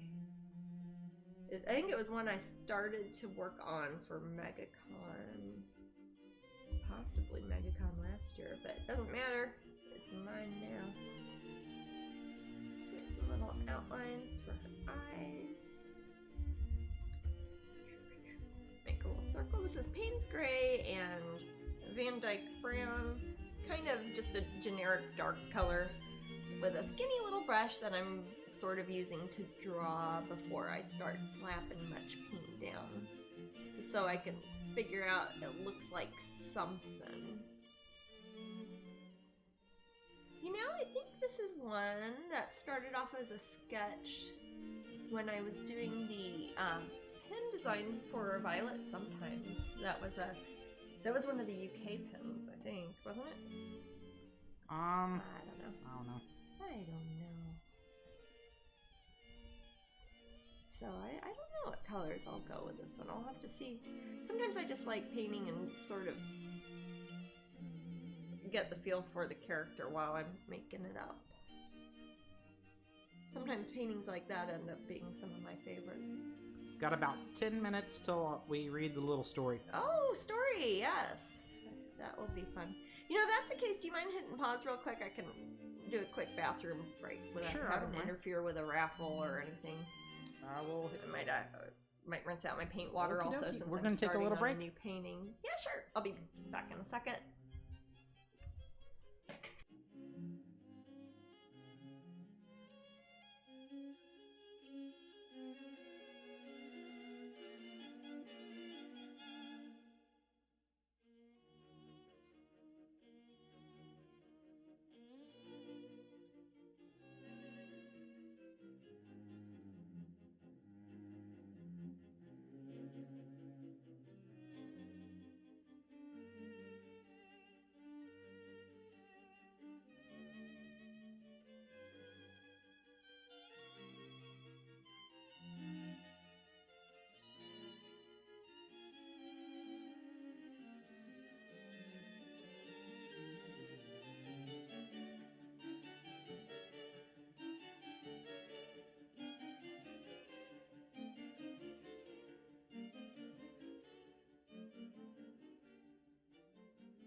are back. We are back with clean water. Okay. Clean water. Don't drink it. Well, that water is kind of green, so it makes everything else green. So I don't know. Probably From end up green the anyways. land of sky blue water. Green is Ham's the beer refreshing. Ham's the beer refreshing. Are you singing old beer ads on here? Yes. Does anybody remember that commercial? Hams. There was these bears and it was cartoons. I don't actually remember. Hey, the thing's not going. That's weird because we're on a break. Well, I don't know. It's technology, man. No, I don't think I've actually seen one of the Ham's beer commercials. I think that might have been right before my time-ish, but probably you saw it when you were a kid. Yeah.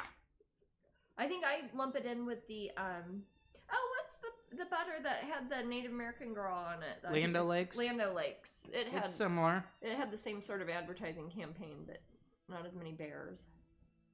But yeah, from the land of sky blue water, Ham's the beer refreshing. Ham's the beer refreshing. Hams. And they had these cute bears and cartoon characters that probably wouldn't fly today. Yeah, I don't think... Aren't there laws against using... In America against using cartoon characters? Well, after the whole thing years and years ago with... not Chester Cheetah, Joe Camel. Well, that's... Who's kind of the same dude. Oh, yeah, hey, did they just turn Chester Cheetah? Is that used to be Joe Camel? Chester Cheetah and Joe Camel are sharing a brain. Okay. I don't know. What do you think, audience? Like, I never really thought about it, Matt. Really I'm still continuing not to think about it. Not going to engage. Care for beer or cigarettes. So, yeah, the bears and cute little creatures of Hams from, gosh, the 70s commercials, I think, they are gone. And Joe Camel is gone with his camel points. People my from a million age years and maybe ago. younger than me might remember the commercials for Budweiser that were like, they weren't cartoons, but they Frogs. were the frogs, and Bud, those were animated, Y, kinda. They Zer. were like, yeah, those guys. Yeah, and I think that will have more of an appeal to children because they're cute and they're fun, and they think that they're selling than targeting children because of cartoons. But grown-ups like cartoons a lot too. That's true. Well, I don't know how. Used I don't to be know as many what to cartoons aimed at adults. Now people in America will use animation in general. Obviously, look at Cartoon Network or anything. Lots of cartoons and animated things are for adults. Yeah, but I remember people saving up all those camel points, and were they like Kool-Aid points, but for cigarettes? I don't know. Yeah, there was. Like you send them. There away were like to get there was like a Kool-Aid catalog or something, and you use these camel points to buy or like to exchange for other camel products. It's like a jacket or something. Classy. Well, probably collector's. Well, I mean, it was probably. You have to remember, like, when did smoking become big no-nos? My family weren't smokers. Yeah, I didn't have. I knew my grandparents all smoked. My mom apparently, quit but it was smoking. before I was born. They all stopped before I was born, so I don't know. Phoebe says cartoons were made for adults. I think they started off that way. Yeah, definitely. And the chameleons in Budweiser. Yeah. There's one chameleon, and then there's like that was like a joke, and he was along with the frogs, but it was mostly frogs for Budweiser. Yeah. But there was also a commercial that had a chameleon. What's that? Oh, and then on The Simpsons, there's the one where an alligator comes and says Coors and eats them all. Yeah. Yeah. Coors. I'm an adult that loves cartoons. Oh, Me Batty, too. that's common. That's a big part of my life is the animation. That's pretty common these days, yeah. What's that? It's pretty common to like cartoons as an adult these days. Oh, definitely. Well, heck, I do a lot of work for Disney. That's kind of for everybody now.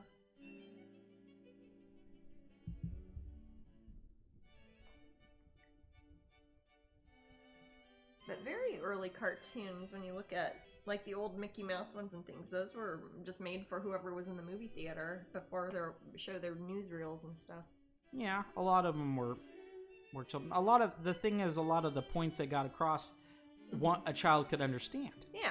So children children would be, into that. Yeah. Especially anime, it's huge. Oh, yeah. Well, anime, Japan has always been that way. It's never been seen specifically as a children's medium. Well, cartoons are just another, animation's a better way to say it. Yeah, animation. Is just another medium at this point. Uh-huh. Half the cartoons I watch are not suitable for young children. That's true. No, I don't know. It depends on the kid, but yeah. Well, I'm trying to think. Like when I was younger, there's like Fritz the Cat and like heavy metal and things like that were definitely for adults. Yeah. Yeah, certainly the comics culture, and people are talking about anime. Yeah. The manga culture, the comics culture, leak over really well into animation. Sure. So that's kind of a natural progression. Yeah. Thank you so much, Crystal. Thank you. Thank you for the magic line. Vagrant says, I will always and forever be a Disney lover. Think about Betty Boop. Okay? Oh, yes, absolutely. Those aren't aimed at kids. Yeah, but kids watch them. But kids watch them, yeah. I think about Betty Boop, think about Popeye, think about things that preceded that. Betty Boop wasn't the first cartoon, she's just one of the older ones. Yeah. Oh gosh, think of the old Tom and Jerry before they were a cat and a mouse. Oh, that was the Tom and Jerry cartoons where they're two men. When they were people? Yeah. Yeah, they're not the same Tom and Jerry. It's not like they became the cat and mouse. No, but I think that's why Tom and Jerry, the cat and the mouse, are named that. Or because of the original story, the original comics. Yeah. The first cartoon... And the alcoholic drink, yeah. The first cartoons are like, weird old dinosaur cartoon. Gertie! Yeah. So it all comes back who to was dinosaurs. That for? I don't know. I don't know who that was for. Me? Sure. And the Bizarre Alice cartoons that Walt Disney put out. Yes, yeah. Well, those were cool because they're the first use of a combination of live action and animation, way before any sort of Roger Rabbit stuff. Yeah, but the iconic females like Betty Boop, or I'm trying to think who else would be like Betty Boop that was. Because she's kind of a flapper girl. Well, so Olive Oil is kind of a... she's a parody of she's that. She's a parody of a flapper. Because there's nothing attractive about Olive Oil. They make her very Olive skinny and flat-chested and wearing a little flapper dress, yeah. And a good cartoon should have material that is able to stimulate the minds of adults while allowing children to grow to understand the material. Yes? That's a good... Yeah, but there are a lot of bad cartoons then. That are just dumb kids cartoons. Yeah, I don't have a lot of tolerance for cartoons that have no I would say a good example value. Of a good cartoon in your definition there, Phoebe, would be something like the Gumball. Gumball's funny for kids, and it's also great for adults. Sure. Something like that. Adventure Time, or... Yeah. Where they're imaginative. Gravity Falls, yeah.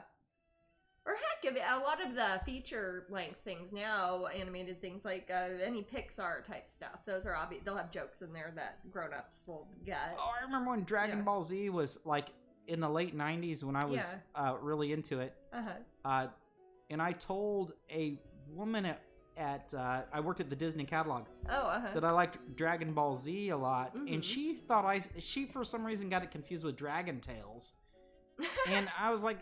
Which is like for 4-year-olds, and I was like, I love Dragon Ball. That's for disabled 4-year-olds. That's not for anybody, man. I don't know what that is. Yeah. Yeah. I couldn't stand that show. So, and she thought that she thought something was wrong with you.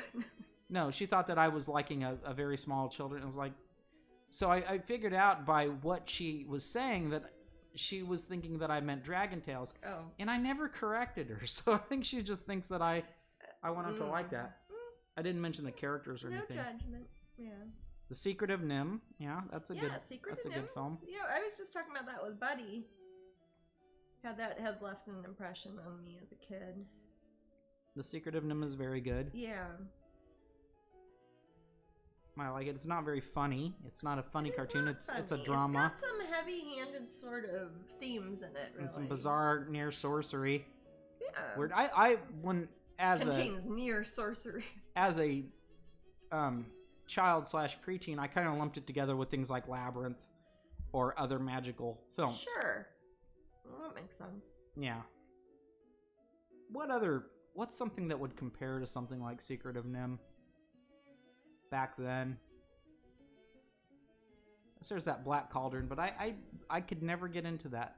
Disney's The Black Cauldron. I did not see it when it came out. Mm-hmm. To be fair, mm-hmm. I saw it. I think you and Kachina showed it to me in like '99. Well, and I was like, okay, there's good things about this, but I think that it could have been better. Well, we knew about Black Cauldron, actually. We hadn't seen it as children, but we had the record book of the Black Cauldron. Okay. Which, if you don't know what record books were, it's when you would get basically something like a little golden book. Disney came out with a lot of them in the, 70s? And it would come with a vinyl record that was like a 45 size, and you'd put it on the record player, and you would listen to it while you looked at the book. What's that? I did not had one of those. Yes, it had one, and we also had The Rescuers. And I kind of would confuse Black Cauldron and Rescuers because I hadn't seen either of the movies, but we had the record books for them. Yeah, Vagrant Knot says, I love Labyrinth. Labyrinth is pretty fantastic. I'm never going to get tired of that. Yeah, and I think it's funny because often people will say that they don't like musicals. But some of their favorite movies are indeed musicals, and they haven't even thought about it that way. Well, hell, so many Disney movies are. It's like the old Hobbit cartoon, says Ian. Okay, I love those. Yeah, those are the Rankin and Bass Hobbit and Lord of the Rings ones. Those are very much sort of I don't think they'd hold the attention for children, so I can only assume they're kind of aimed at an older audience. Kieran says, hello, Matt and Jasmine. I've been very busy today as I've been working on a special memorial collage project for my family. So I've been very creative recently. Well, good luck with that. That sounds like a lot of hard work. That sounds nice. Angela says Labyrinth is my favorite. Labyrinth is one of the best things ever made. Angela, if you would attend all these fairy things like Jasmine and I, that you'd probably end up talking to Brian Froud. Yes. And son Toby, who's in Labyrinth. He's the baby in Labyrinth, and it's kind of funny. I mean, it is very funny because I just know him as an adult, really, and then as a baby. Yeah, it's interesting how the world moves. Vagrant Knot said, "I love musicals. Wizard of Oz, Aladdin, almost every Disney ever made." Yeah. Phoebe says, "I like Secret of NIMH. Me too. Woman empowerment and surviving through challenge in life." Loss of a husband, and having children who need to understand to live through pain.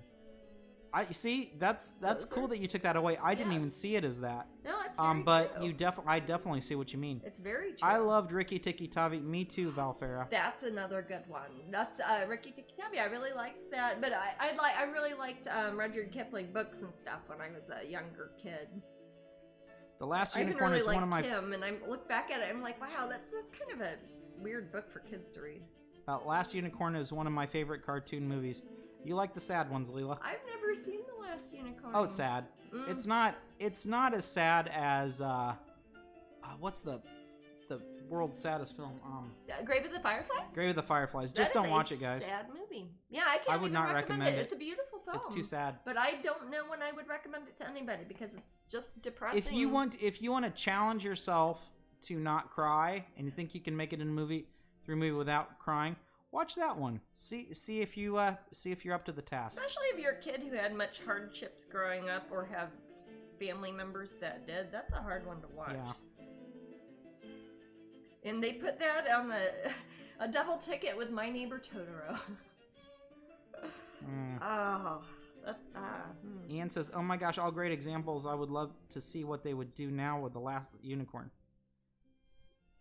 Well, I should probably watch The Last Unicorn. I've never seen it. And Karen says, "Thank you, Jasmine." What is it? Karen says, thank you." Aw.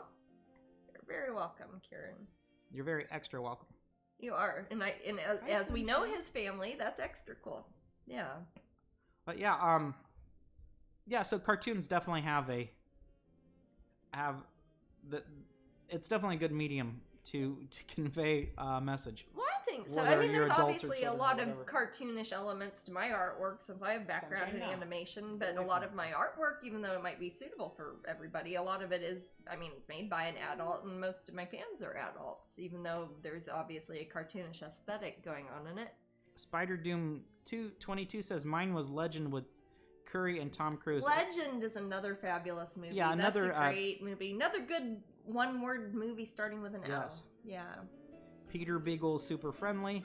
Love The Last Unicorn too. I've been lucky to have met Peter Beagle a few times. Cool. He is somebody who pops up at a lot of conventions and things, isn't he? Yeah. I should really watch The Last Unicorn. I feel dumb now. Act like I know all about animation. Shoot. Yeah.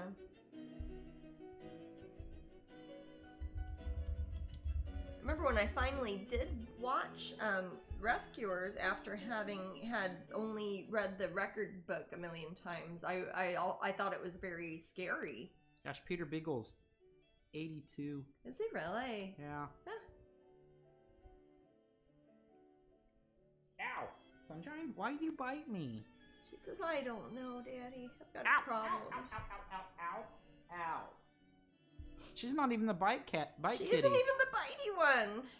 See, we should switch her out for some of those cuties in the backyard. She's just jealous that she's not getting attention because I'm talking on Twitch. Come here, Sunshine. And she's trying to bite Twitch wires. No. She likes biting on what you when we first got Sunshine, she chewed up wires like she just wanted to die. I thought we'd only have her for a few months and she'd just die from misadventure and get electrocuted. She is a bad I used to take cayenne pepper, like you'd almost put in pepper mace, and I'd rub it on the outside of all the wires that were like the 3-prong ones that would go into the electrical sockets, because Sunshine would just bite them until the rubber was all gone, and I just thought, she weighs like 4 pounds. Someone must taste of food. Yeah, kitties do want to eat me. Kitties do want to eat us. They're usually not interested too much in our food because most of our food is vegan and cats aren't into that. But man, lately they've been trying to get our food more. They like some vegan food. They love the fake meat hamburgers like Beyond Burgers and Impossible Burgers. They can't seem to tell that it's not meat either. You're supposed to eat those yucky little things I give you. Yeah, we buy you guys real meat to eat, kitties. Oh, there's Gammy. I'll go. We need to read our story. Oh yeah, shoot. Darn it. Do you want to read that one that you picked out? Yes. Okay.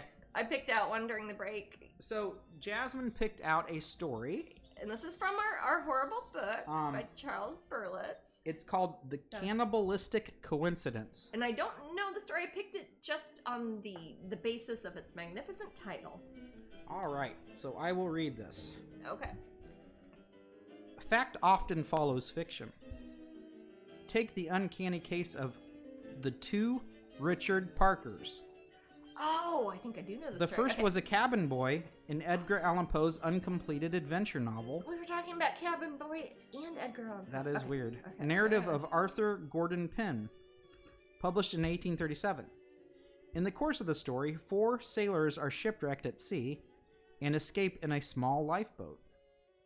Facing starvation, the 4 finally decide to draw straws to see who will be sacrificed and cannibalized by the other 3.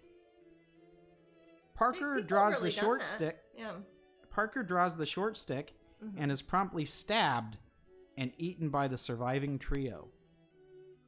More than 40 years later, Poe's unfinished tale was repeated in amazingly accurate and grim detail. Down to the name, right?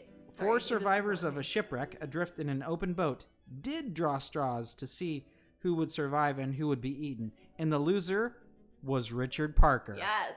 Yes. The ship's cabin boy. Oh my gosh. His mate stood trial for his murder in England in 1884. The macabre event might not have come to light at all, but for a contest sponsored by the London Sunday Times, seeking remarkable coincidences. 12-year-old Nigel Parker won the competition. The unfortunate cabin boy eaten by his comrades had been Nigel's great-grandfather's cousin. Huh. That's a cool story. That is a cool story, and that is a true story. That is true. Hey, I wonder if Leela knows about that. That has a Nigel in it, and it's a Poe story. It does. That's kind of crazy. Very true. And I know, I don't think it is fair that would be considered when it is something like that and there's cannibalism involved and it's a survival and that's who's left over. I guess they murdered. It's not like he died naturally and they ate him, but really, if you're stuck somewhere, you kind of have to go in for the cannibalism pretty early on, or protein all goes to waste. So there were in both the fictional story and the real story that happened 40 years apart. Yeah. They both resorted to cannibalism. Yes. a guy named Richard Parker in both situations drew the short stick, and then the other 3 killed him and ate him. Yes, and it was the cabin boy in both too. So is Edgar Allan Poe psychic? And he was the cabin boy. I don't know. Edgar Allan Poe was a visionary, I would say. I don't know if that means that you're Maybe psychic, he was a psycho. Wow, you use that word too loosely. Okay. That's crazy. Yeah. That is a true story, and that is a story by Edgar Allan Poe that isn't well known. It was an unfinished one that was found posthumously. Oh, was it unfinished or unpublished? I think it was unfinished and I don't think it had a. I think it was that says uncompleted adventure novel. Okay, yeah. Well, I guess that it got completed in the end, didn't it? It did. The real life had to complete Maybe it. we had to write it. The people 40 years later. Maybe so. That's pretty gross. That is pretty gross. Richard Parker is a pretty common name, especially England. You know, there's lots of Richards. There's lots of Parkers.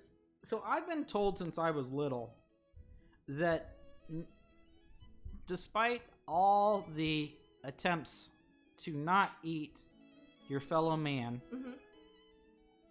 you will get so hungry that you will kill your fellow man and eat them. I thought this until I learned more about the story in the Andes.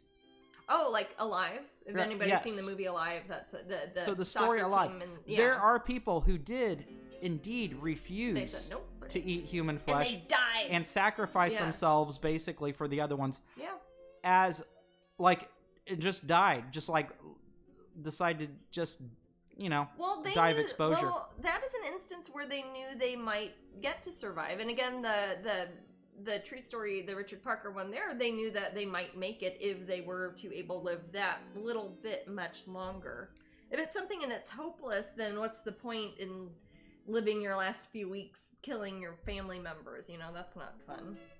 Leela says, didn't Poe drink absinthe? Or am I confusing with another author? Everybody did back then. Yeah, that's I think famously. And he was an alcoholic, so yeah, he probably drank the hell out of it. Not as much as the French artists in the early 1900s, but yeah. Yeah.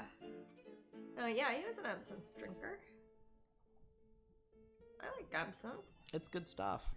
I don't really like it very much, but I think it's cool. If you like Jägermeister, you will like absinthe. I don't really like Jägermeister. I think it's similar. My family's always had I like those. I like pastis. I like chartreuse, pastis. There's a handful of those. There are those greenish yellow. I think they're beautiful. Licorice flavored. Yeah. Anisette. Sometimes they are crystal clear. Pernod. Yeah. What's the one? What's the Czechoslovakian one? I don't remember, but I know what you're talking about. Yeah. Poe's favorite was cognac. Nice. That's an expensive taste for such a poor guy. Well, then how did he die? But yeah, the thing is, with cannibalism comes down to are you that the type of person that wants to continue on after you resorted to this, cannibalism, or would you sacrifice yourself so others could live and they'll be the cannibals? Well, I don't have interesting a lot dilemma. of meat on my bones, but if somebody was already dead, something like the case in the Andes with Alive, most of the people who were eaten were people who died in the plane wreck. Yes. And they were just frozen, and people eat other animals. I don't think I'd have any more problem eating a person than another animal, really. But if they were already dead, I don't think I would kill somebody to get their food. And I would probably look at myself and think, if anybody's going to make it out, it's probably not going to be me. I'm not a big person. So I'd say if I died, Matt, you're welcome to eat. I would just, whatever you can know, get. you know that Get the marrow. You know that if that comes down to it, and we've talked about this many times, guys, believe it or not, Jasmine says she's going to eat me. Well, I think it would. And the kitties will eat me. The kitties, and I don't care. I don't want to eat another person. I just don't. I don't care personally, but I don't eat animals already. The fact that you don't care, and I do. I'm not going to eat anybody. I'm not superstitious about it in the way I think a lot of humans are. I don't want to live after that. It's gross. Leela said, sadly, I'm a teetotaler. Hey, Leela, I've been too lately. Well, hey, that's healthy. There's nothing sad about being a teetotaler. It's like apologizing for not eating chocolate. I mean, it doesn't hurt anything else. More for the rest of us, yeah. There's a pirate bar in New Orleans that has some amazing drinks. There's also an absinthe bar. There's an absinthe house in New Orleans, and that I don't remember what street's on, but I was there a few years ago. I remember I met some people, and they asked me what I was going to do. And I said, I am going to an absinthe bar. Mm-hmm. And they say, can I go with you? Mm-hmm. I was like, sure, let's walk together. So we were staying at the same hotel. Is this when you're there without me? Yeah. Yep. And we walked down, and I showed them the absinthe bar, and we had a great time. And there was a gallery owner in town that would talk my ear off because he knew Jasmine's artwork, and he somehow knew that it was me there, and it was really strange. And I was like, yeah, I'm Matt. And I wasn't wearing a Jasmine shirt or anything. He just knew me. And I was, well, people know you. I mean, even if I'm not there, or people might know you from, I don't know. Hell, people might know you from Twitch. We weren't doing Twitch at the time. Oh, okay. I mean, in general, not that specific time. So, I met this Jasmine fan at the absinthe that were different than the people I walked with. Wow. Yeah. New Orleans is I make friends easy. You do. I've noticed this, particularly when Jasmine's not Usually around. when I'm not there, I kind of. And I wonder if like Jasmine scares them away. I do. I'm sorry. I'm just a friendly guy. I don't know. I also like to chat, and I like to learn things about people, and I ask questions a lot. New Orleans is a small town as it is a big town, really. New Orleans is amazing. Yeah, I love it. It is my favorite American city. It's a good one. There is a lot going on there that I really appreciate. And I think, even though Tiffany Haddish, famous comedian, would say that the devil lives in Miami, I have a sneaking suspicion that he actually just vacations in Miami, and he really lives in New Orleans. I think I've seen him there. Yeah. I think I saw the devil one night. You saw the devil in New Orleans? That sounds like a song waiting to happen. Totally does sound like a song. Yeah. But yeah, there is a romance to New Orleans that I have felt. I felt a similar sensation in other places, but nothing quite like New Orleans' own flavor. Well, and I fell in love with it. I'm actually in love with that city. It's weird. Yeah. I didn't think that was a thing when I was little. I didn't think you could fall in love with a city, but you can actually have strong emotions for such a place. Oh, absolutely. Yeah, and I do with New Orleans. That's a good town. Leela says, I find the history of New Orleans fascinating. Oh, yeah, and it's always being told. Very old history, and there's stuff happening all the time there. There's always something happening in New Orleans historical, it seems like. It's great. Some of my favorite fiction takes place in New Orleans. I really liked the TV show. Was it on HBO, Treme? Oh, Treme is great. What a good show. If you're interested in New Orleans, was very well received, Jasmine. Yeah. By the people of New Orleans. Yeah. They thought it was legit. Oh, Sonia and Paul, when they were there and they were doing the stuff with the musicians and things, they knew people who had been on it and stuff, who lived there. They were locals and they were on that show. Yeah. So Jedi Master Nicole said, I'd like to get married there. I tell you what, Jedi Master, I didn't see anyone getting married there, but I saw so many bachelorette groups. And the bachelorette groups, they're crazy. And they would buy me drinks. And I was just some guy there. Because you were there without me. Yeah. And they would just walk the streets. And at the time, it seemed like everything was safe. But you kind of wonder, is there a vampire around the corner? It was just funny. And I met bizarre people. I befriended the people that did the tours there. Oh, and there's still a guy on Facebook who invites me there all the time and sends me the most hilarious, rude adult things in Facebook messages that I would never share on here. Yeah. But so I met these really strange people there, and I adore it. What was the name of the show? Treme. Treme, like the neighborhood. I'll find it on IMDb and link it in the room. It is a great show. And they had a lot of people in it who are involved in the the restaurant industry there and who legit were in the music industry there and who are actually involved with the things that are the non-tourist things in New Orleans as well. I come from Jasmine and I both come from very we were not how do you put it, we didn't have much money, our families. That's a nice way to put it. Yeah. And the Treme people remind me, there's something. It's something that reminds me of being. It reminds Missouri me of growing up poor, and I like it. And then there's a coziness to it. There is. There's an honesty to it. But yeah, I put a link in there. Treme. Yeah. Treme. Whatever the opposite of pretentious is. That. Yeah. Yeah. It was It was a TV series from 2010 to 2013.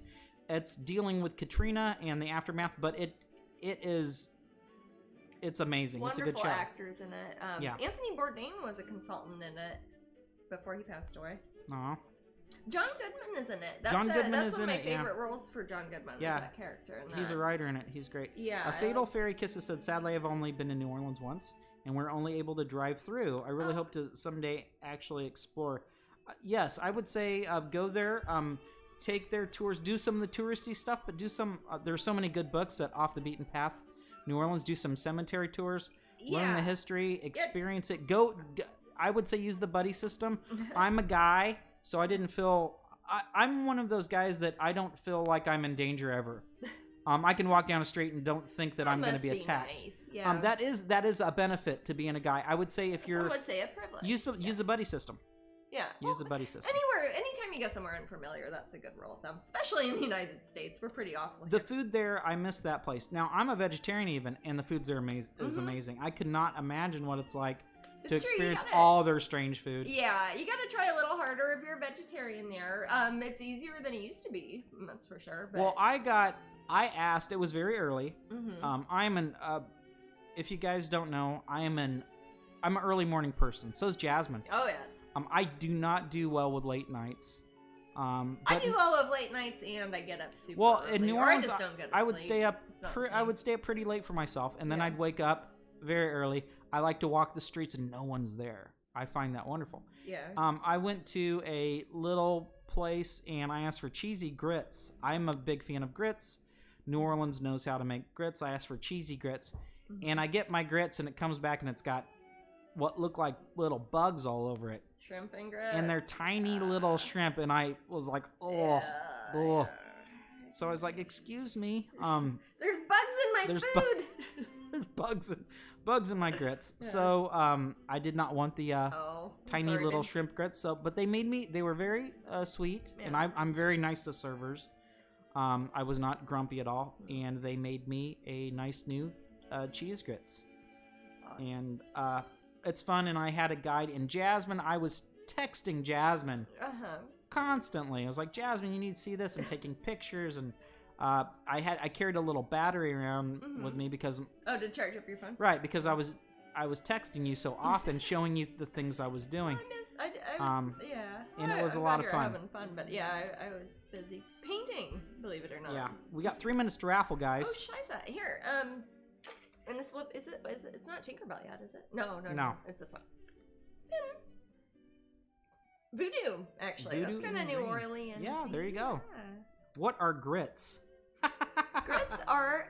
do you know what hominy is? Do they know what hominy is? I don't know. Grits are the little funky things. No, I'll explain it. Hominy is when you take the second run of corn after it's been gleaned, and you have dried up corn, you soak it in brine, salt water, and it turns into big puffy corn. Right. Then you let that dry, and you grind it like masa harina and just kind of turn it into little... They look like grits. It looks like sand, basically. Think of cornmeal. Kind of like cornmeal that's already been soaked in salt. Then you cook it sort of like oatmeal. And some people make it sweet. I think that's gross to put brown sugar and butter on it, but whatever. Most people put cheese, or in New Orleans, or actually in Florida too, they put shrimp in it. But we share a lot of the same cuisine because we got lots of Cajun people here also in Florida. So but grits are. There are some people that don't like grits. I know someone close to me that doesn't like grits just because of the name. I love grits, which still pisses me off. All right, let's get that. Grits are great. It's like salty cornmeal mush that's kind of like oatmeal. I'm probably not really selling it in my description, but it's super good. It's a starch that you would see as a side Ross dish with A. a Maynard. lot of Southern food. Congratulations. Oh, congratulations. You have won a voodoo in green, and she has a tiny little voodoo doll with pins in it. And of course, she herself is a pin, so that's kind of funny. But if you are not a pin collector, I'd recommend going up to the pin group at Facebook after you get her and trade her with somebody who wants one of these, because a lot of people want this one because she's hard to get. Have you ever put a link to the pin group here at Twitch? I have. Okay, put one up now too. Facebook. Okay, give me a second here. /groups/ All right. Strangeling pins. And the last giveaway, boom, starting that, and I'll put up that link. And the final giveaway at the end of the hour will be for this very rare, brand new, I still have the box, still have the certificate. I took her out of her package today. She's been in that little styrofoam coffin for 16 years, I believe. This is one of my first projects with Disney. It's back when they do the sculptures, that the actual mold for these sculptures has my signature kind of dug into it there. And then I myself will get my fancy Sharpie, and it's not fancy. I will sign her bum, and then she will be autographed by me. And these were sold out 15 years ago. It was a limited edition between Disney Fairies, Jasmine Becket-Griffith, and the Bradford Exchange, and the Hamilton Collection. I think I had 5 brands on this. There was so much paperwork, but super cute little Tinkerbell. Super hard to find now. They don't make any more of these, folks, so it's kind of cool if you get one.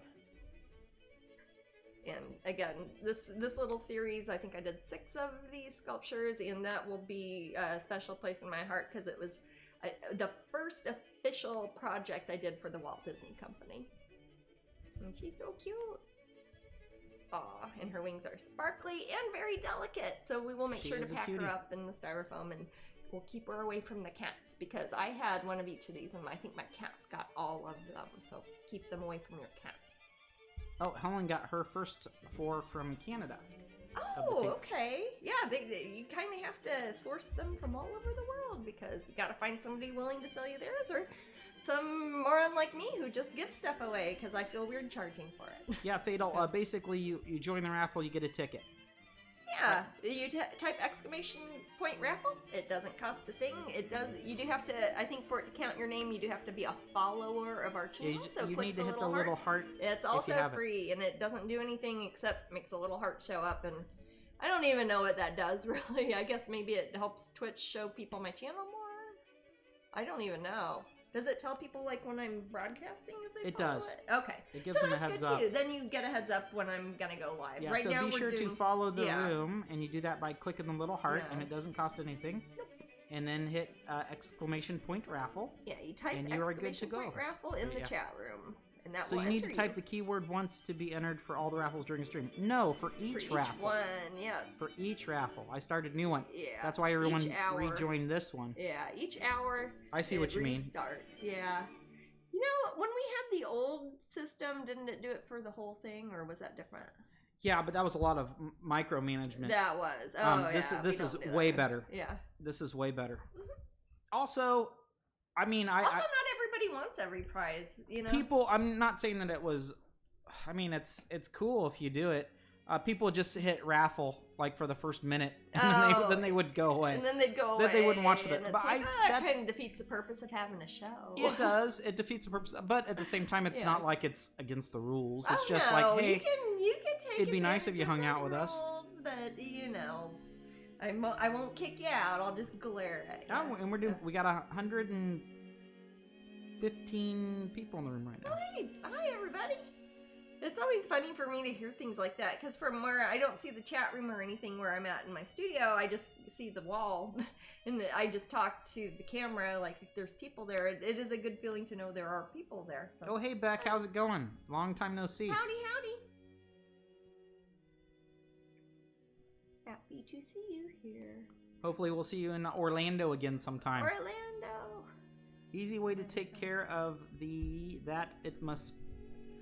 Easy way to take care of that, it must be present to win. Well, they may not receive their message, and I don't use the messing service in here because it's awful. It doesn't work. So that's kind of the thing is you have to see it. We need to be able to tell somebody they won, and we need to be able to find out from you your address and what your real name is. If it says Pixie Poison 195, we don't know who you are. We don't know if you're my mom or somebody just watching the show or where you live. And if your mom's winning stuff, we don't know your email address. That's okay, but I really wish that she just asked for stuff instead of entering a raffle. Well, yeah, that's true. I don't think she is. I don't think so. Actually, my mother is currently at Epcot, I believe. So yeah. Yes. So if it's successful, you'll see Streamlabs will put up a message. So and so, you received 1 ticket, and there you go. Did you get my entry for this raffle? Have you joined the room? Have you followed the channel? Yeah, because she's new. Oh, okay. If you follow the channel, you hit the little heart button. Yes, you are in there, Fatal. Cool. You did it correctly.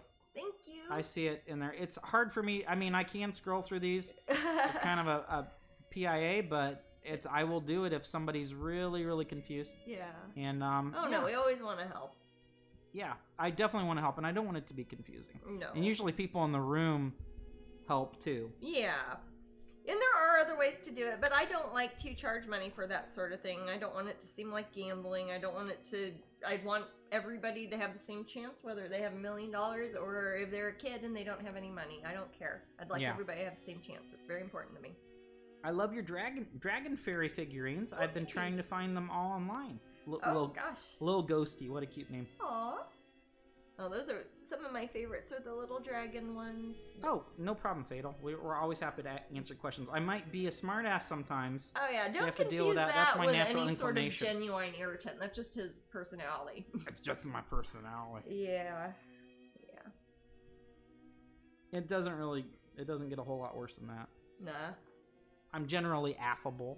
People have even described me as such. Yeah, I think so. You're pretty affable. Affable. It's almost like apple. It's like effable, huh?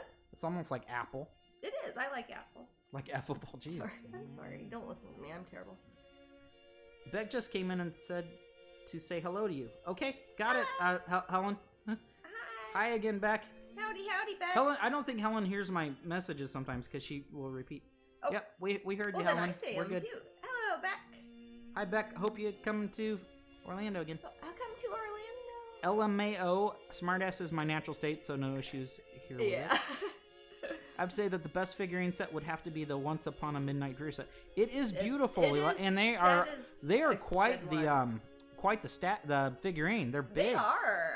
I'll show one. Yeah, bring some over. Those are some that I actually have. Much like the pins, I used to try to collect one of each of my statues, and then I think when we hit 700 different statues I've created, I don't have enough room in my little house here, but I keep some of those because they're my favorites. Show this because it's. Cool. It is pretty cool. It is cool. Yeah. They kind of outdid themselves here. They can't. I think so. Much cooler than this. Yeah. Oh yes. Here we go. This is a nice one. This is the Whispered Word Lenore. This is one of the sculptures, and it's neat because this is all one piece, like the whole little base and everything. It is, yeah. It's like kind of like she's in the Abbey. It is like the Abbey in Glastonbury, actually, or the Abbey in Whitby, sort of. Yes. But yeah, she's a great one, and each one of them actually comes with a scroll that has the entire Edgar Allan Poe poem on it, and you can make them hold that. And I don't think they're available. And no, these are all sold out many years ago as well. You can't have it. We tease you all. Yeah, well, that's the thing. I've been coming out with figurines and paintings for the past 24 years, and once there are hundreds of them and probably 6,000 paintings I've done, there's no way I could have one of all of them. There's no way a store would have all of them. If something was only around for 10 years, that's a long time, but when it's 25 years later, it's like it's almost like an antique at that point. Very cool. Yeah. And that's why it's cool that's why if you see something when it comes out, get it when it comes out, because you don't know how long it will be there. Especially if it's Disney related. I never know what they're doing. I have 3 of your figurines, but all from different sets.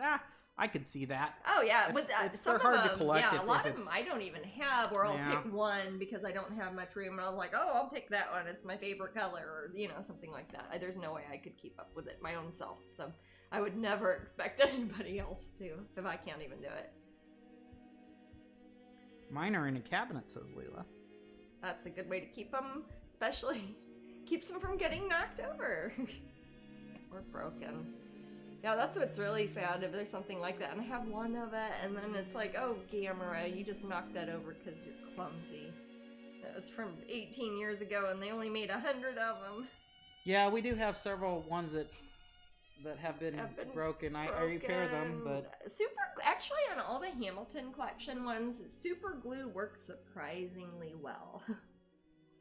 Yeah, I just see all these sets and it's crazy. I know. You'd think we'd be billionaires or something. I wish it worked that way. Oh, wouldn't that be nice? Now I just get a few pennies nice, for actually. each one, and it's like, oh, you get 5 cents for each one, and there's a few hundred. Oh, that doesn't quite pay for groceries that week, but it makes me look famous. That's kind of neat, sort of. Would it be possible at some point to post a picture of all the Tinkerbells so I can't see which one I don't have? I suppose you could Google it, Helen. I don't have a picture of all of them. I have one of each of them, I believe. I guess just watch the next 4 episodes. Yeah, I was gonna say if the next. I've got. Well, I think I only have 5 of those ones that we found in the styrofoam box. Oh well, then I don't know. So there's one that I don't even know. I don't know. And I can't remember what the heck. The internet's your friend. I would just look it up on there. 22 or whatever I was then. Yeah, I don't know. Yeah, you got too much stuff going on. Oh, I know. That we can't keep track of it.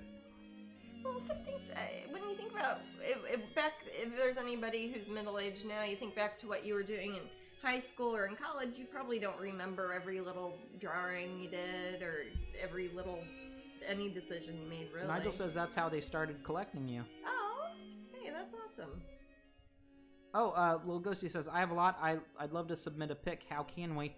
I'm going to put, Little Ghosty, let me reply and I'll just put my email address. You can just send me. Send me. And periodically I add things to this. Yeah, we'll be doing that again soon. We'll be adding to the slideshow that you see. If I point down, does it look like it's at the slideshow? Those are pictures that fans will send us of their collections of tattoos. We love seeing that. Anything or if you come to see us at shows and you got a picture with us, send us pictures. We like to see those pictures.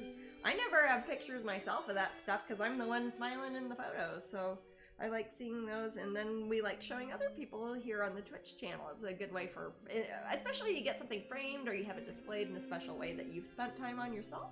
That's a great way to show off your own creativity. Right. And if you send them to me and they're 64 inches tall and 64 inches wide, I just crop them, or I don't crop them down. I resize them so they can. When they're too large, they won't fit into the slideshow, so I have to resize them.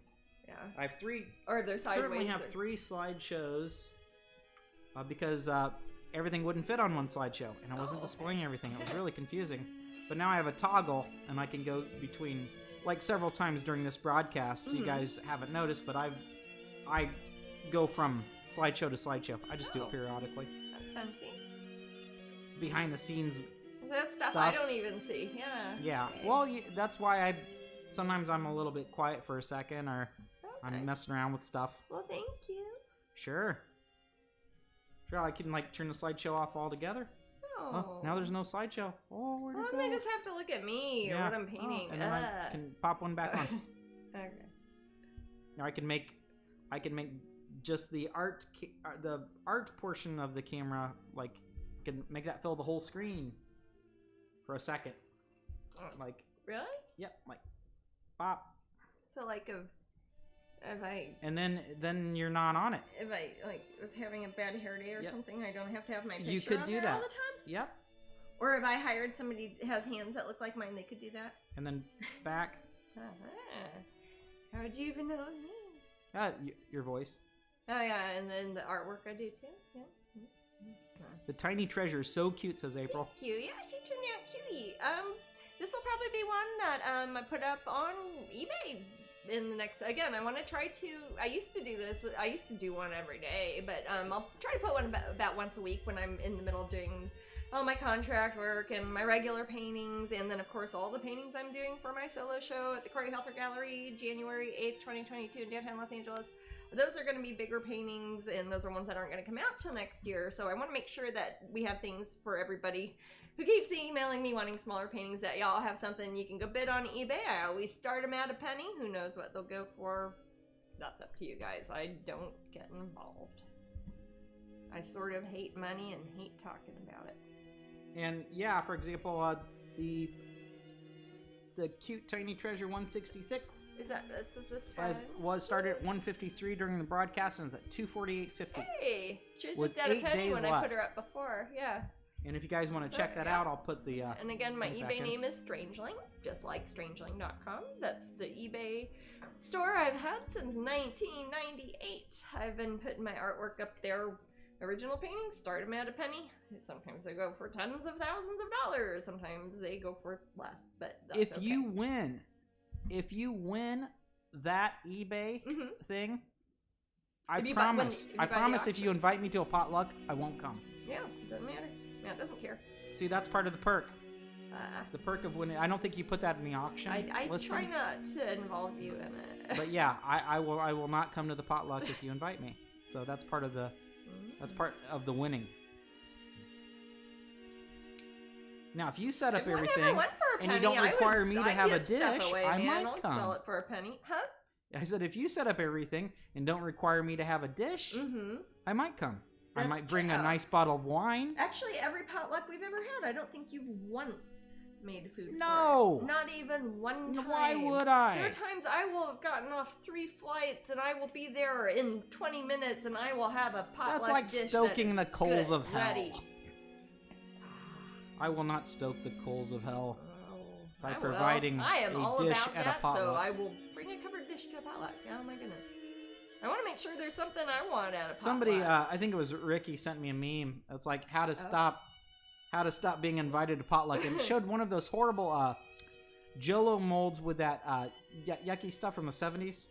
Aspic, and in the middle was like tuna fish salad. Oh God! In the middle of the Jell-O mold, Jasmine. Oh, gross! Oh yeah. And it said how to never be invited to a potluck again. I don't care if I wasn't a vegetarian. I wouldn't eat that. Oh. Yeah, aspic aspic is Jell-O that is meat flavored, like it's made out of animal broth, and people would put hot dogs in it in the 60s and 70s. They thought it was some sort of beautiful and marshmallows. Why the hell not? Beautiful presentation. Yeah, it was. I think it was probably seen as futuristic then. Oh, I don't know. There are some weird food trends, and that is not one I am on board for. Matt is a potluck Scrooge. Yes, you're right, Tigger. I will be visited by 3 spirits. The spirit of potluck past. That's aspect. The spirit of potluck present. And the spirit of potluck future. I'm a good person to ask to a potluck because I always bring it. I always go big or go home. And I always make it vegetarian. I almost always make it vegan. I usually make it allergy friendly. I make it so everybody can't complain about it. And it will always be delicious. And I eat what Jasmine brings. And I do too, because if I go to a potluck and I don't know what other stuff is there, I want to make sure it's something I gotta eat. And I'll eat my own food, I don't care. See, what's here? It's like, there's often a dip. Yeah. People bring a dip with a chip. My sister Katrina often makes a dip. She'll make like a 7-layer taco dip. That's hard to argue with. My boss used to take a Jell-O molded into a brain to his neighborhood potlucks. They quit inviting him. Yeah. I've seen that for like a Halloween party. That's kind of fun. The spirit of Jell-O. Oh, go ahead. There was one I saw. It was like on some sort of YouTube thing, and it was like a brain, and then you cut it open, and then it had gross red stuff that came out of it. That was kind of cool. Oh, night, Leela. Good night, Leela. Leela says no more. Must go to sleep. Yeah. I love 7-layer nacho dips. Yes. Yeah, exactly. Good. That's a crowd pleaser. Hey. I'll make weird vegetarian things, but they're always good. Remember I made those I took Impossible meat, like the Impossible Burger, and I made meatballs that had kind of like a vegan string cheese in it, and then inside that it had cranberry chutney, and it was so good. Oh my God. When I did the vegan pigs in a blanket. Yes. That had the horseradish. Yes. Mm-hmm. See, everybody liked them. I only got one of them, too, because everybody ate them all. I bring soft pretzels and a vegan entree because we have a decent amount of people that are probably vegan. Yeah. I think that's what Katie meant. Katie, I would enjoy the soft pretzels and the vegan entree. I often if it's a camping, for some reason I'm at a lot of potlucks that involve camping, so it's like, okay, I'll do a potluck or a crock pot because I can plug it in, and I'll do some sort of chili, and I can always make that vegan, gluten-free, no nuts, all that. Well, then there's like so-and-so has but I'll make it insanely spicy, and then people will have a problem with that. So whatever. Oh yeah, you do. Yeah, people have a problem with spicy. Some people can't do spicy. Some people won't do breads or anything. That's what I mean. It's like they bring their own thing, and then they eat their own thing, and they're like, "Why are we doing this again?" It's like, remind me why is this a thing? I think it made sense once upon a time. It's for somebody who doesn't have. So somebody doesn't have to spend $4,000 to feed a big group of people. Everybody spends about $20. Yeah. That is why. You don't think about that because you don't do cooking or money. No, I don't. It seems like BYOB. That's fine. Bring your own beer. That's fine. Yeah. I think fruit is a good potluck dish. I'm down with fruit. Well, that's something my sister Amber usually does that. She'll get like a bunch of nice fruit, chop it up right then, and make a fruit salad on the fly with good fruit in it. Not canned fruit, good fruit. But yeah, I think potlucks have probably taken a... there have probably been less potlucks last year than there were no potlucks last year. The last 20 years. No legal potlucks, yeah. I do bring my own beer because I bring weird adventure stuff. No cheap stuff for me, says Katie. Oh, there you go. None of that Bud Light Lime for Katie. Oh, no, Katie would be somebody I would probably consult if I was trying to put together a beer party.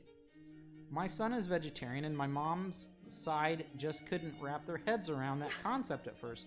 Yeah. So there used to be never anything he could really eat and get together, so I would always bring something for him. That is. I guess we're lucky enough to have enough vegetarians in the family. When I started, I was the only vegetarian in my family, and it took a while. Did they make fun of you, Jasmine? Yes, they made fun of me, and now they're all vegetarians. Did they make fun of you? Did they make fun of the books you read? They did, but now they love those books. Everybody makes fun of me for about 5 years until they all started doing it too. With a lot of things, actually. Is your camera on? I don't know. Yeah, okay. That's good. I'm gonna make something exciting happening behind her since she's kind of off to one side. I'm gonna make like a fire going on or something.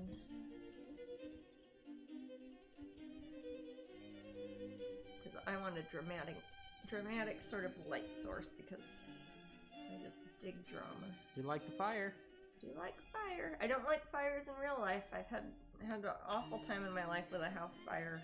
You like it when I work the fire? But, oh yes, I love the fire where it's supposed to be like in a fireplace or a campfire. I love those sort of fires. I don't like arson. I don't like houses on fire. I get sad in California every damn year when there's horrible fires. That really depresses me. It is sad. I don't like worrying about the forest and the animals and the people. I don't like that sort of thing, but I like fires where they are supposed to be very much. I love fires. We recently went on a nature walk, and we weren't sure what if it was a controlled fire here in Florida. Or not at Wekiva Springs, but we found out it was a controlled fire. It was a controlled burn. So little burrowing animals would have more space. It was kind of cute. It was actually to help the gopher tortoises. Because they need the underbrush to grow up, and so they have a few other animals. But a lot of the smaller underbrush and we were lucky enough to see the gopher tortoise. Yes, we totally saw it. It was like, hey, he was happy y'all had that fire, park rangers. Yeah. But no, that is very different. That is controlled burn. That is intentional. That's for conservation reasons. It's not some idiot living their cigarette out when it's a drought in Los Angeles or something. Yeah, Katie says been redoing the backyard and getting a cool table with a fire pit built in. That's nice. Nice. I love things like that. I like it when it's in a table. I mean, yes. We should have one of those, Jasmine. Yeah, we probably should. Well, we'll wait till this one rots out. Yeah, we've got one of those metal fire pit bowl things that are, they last for about a year, and then you buy another one. I think they last 2 years. 2 years? Yeah, we have one here, and we have one at the other place. Yeah. Yeah. No, I love fireplaces. There's nothing I hardly love more than a fireplace. Fireplaces are nice. Yeah. It was the TV before the TV. Yes, it was. I'd rather look at the fireplace than the TV most of the time. I like to look at both. They have different things. Actually, I like both on at the same time. I just like multimedia. Multitasking. Mm-hmm. Multitasking, Carol Baskin. Hey.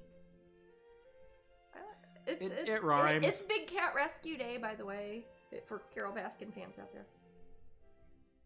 Hey, this painting's cute. It kind of reminds me of the ex-wife in that show we were watching. Yes, it does. Yeah. Crashing. Yeah. Totally. There's some really cool fire pits out there that are smokeless, so those are cool. Oh. Are they ones that have like a gas burning element to them? Oh, that'd be kind of nice. Just have a little propane tank in there. I wouldn't mind that with some lava rocks. I just really love how like wood burning fireplaces smell, but I like the ease of a gas or propane fire also. I like messing with wood too. I really do like fires a lot. I just had a sad time. Katie said no wood burning ones. I wonder if it works in the same technology as those smokeless ashtrays. Smokeless ashtrays? Yeah, somehow I don't know will what that is. Suck the smoke down. Is it so like your parents don't know you're smoking weed, or what is it? I don't know. Okay. Miss Red Stiletto says, we used to steal wood pallets and do bonfire hunch punch partition. I don't know what that is, but it sounds fun. It's a lot of words there. My father lives out in the middle of nowhere, so he usually burns trash instead of, he doesn't have trash pickup or anything. So he often has very strange bonfires that sometimes smell a bit poisonous. Scarlett says, I'm always flabbergasted that my mom cooks good food for my vegan fiance while his family neither cooks for him or makes him a salad. Every time we get together, he has to make his own food, then gets made fun of for being healthy from his family. Yeah. Again, you do it long enough. Little abuse goes a long way. You do it long enough, and you lead by example without being too preachy about it, then all of a sudden, all your family eventually turn into vegetarians. That's my experience. And I come from the Midwest, hog farmers and regular farmers, and people who are, and hunters, and people who are not into vegetarian stuff. Oh, they meant parties. Okay, so let me, hunch punch parties, not partition. Punch parties? Okay, thanks for the correction. Punch party? And Efficient wanted to let you know that they smoke weed. Awesome. Tigger says, Mrs. Tigger here, happy to be home for a little twitch. Aw. Happy to have Y'all don't know what hunch punch is? I don't know what hunch punch is. Is it a colloquial? Is it when everybody brings their leftover booze and you pour it in a big tub? Sorry, I don't mean to sound so trashy, but hunch punch moonshine. Okay, all right. I think this might be what you're talking about. I'm sorry, I think that's a lifestyle choice that I haven't chosen, Miss Red Stilettos. With your hunch. No, you know, like when you bring I'm just joking. You bring the dregs that of whatever's in your parents' liquor cabinet and you pour it all together and then you mix it with Gatorade. It sounds like punch drunk love. Hunch punch. Hunch punch. Turn on the magic of shining hunch. Hunchback of Notre Dame. You take all the dregs from the wine, make it French. Hunch punch moonshine near me. Hunch punch is a punch, but it certainly isn't for the kiddies. It's a tasty concoction of juices, alcohol, and usually Kool-Aid. But it's definitely for an adult's only good time. Yes, I think Punch that punch is exactly usually known by the more well-known name Jungle Juice. Okay, While in some areas you may even hear it called Purple Jesus. Okay. I'm calling it Purple Jesus because that's cool. It is something that sometimes in Florida people will call swamp juice. And you Purple Jesus. It's kind of all your leftovers basically, and it's a good excuse to have your friends come over and just get trashed. So now I'm gonna hand out pamphlets and I'd say, have you heard about Purple Jesus? I have got to get that going. Okay, baby. We've got printers. It's true, we do. No! Oh, come on! Yeah, you just hang that phone right up. If they are calling me during Twitch, I don't want to talk to them. And I don't want any weird voicemails that are broadcast on the internet either. Jesus.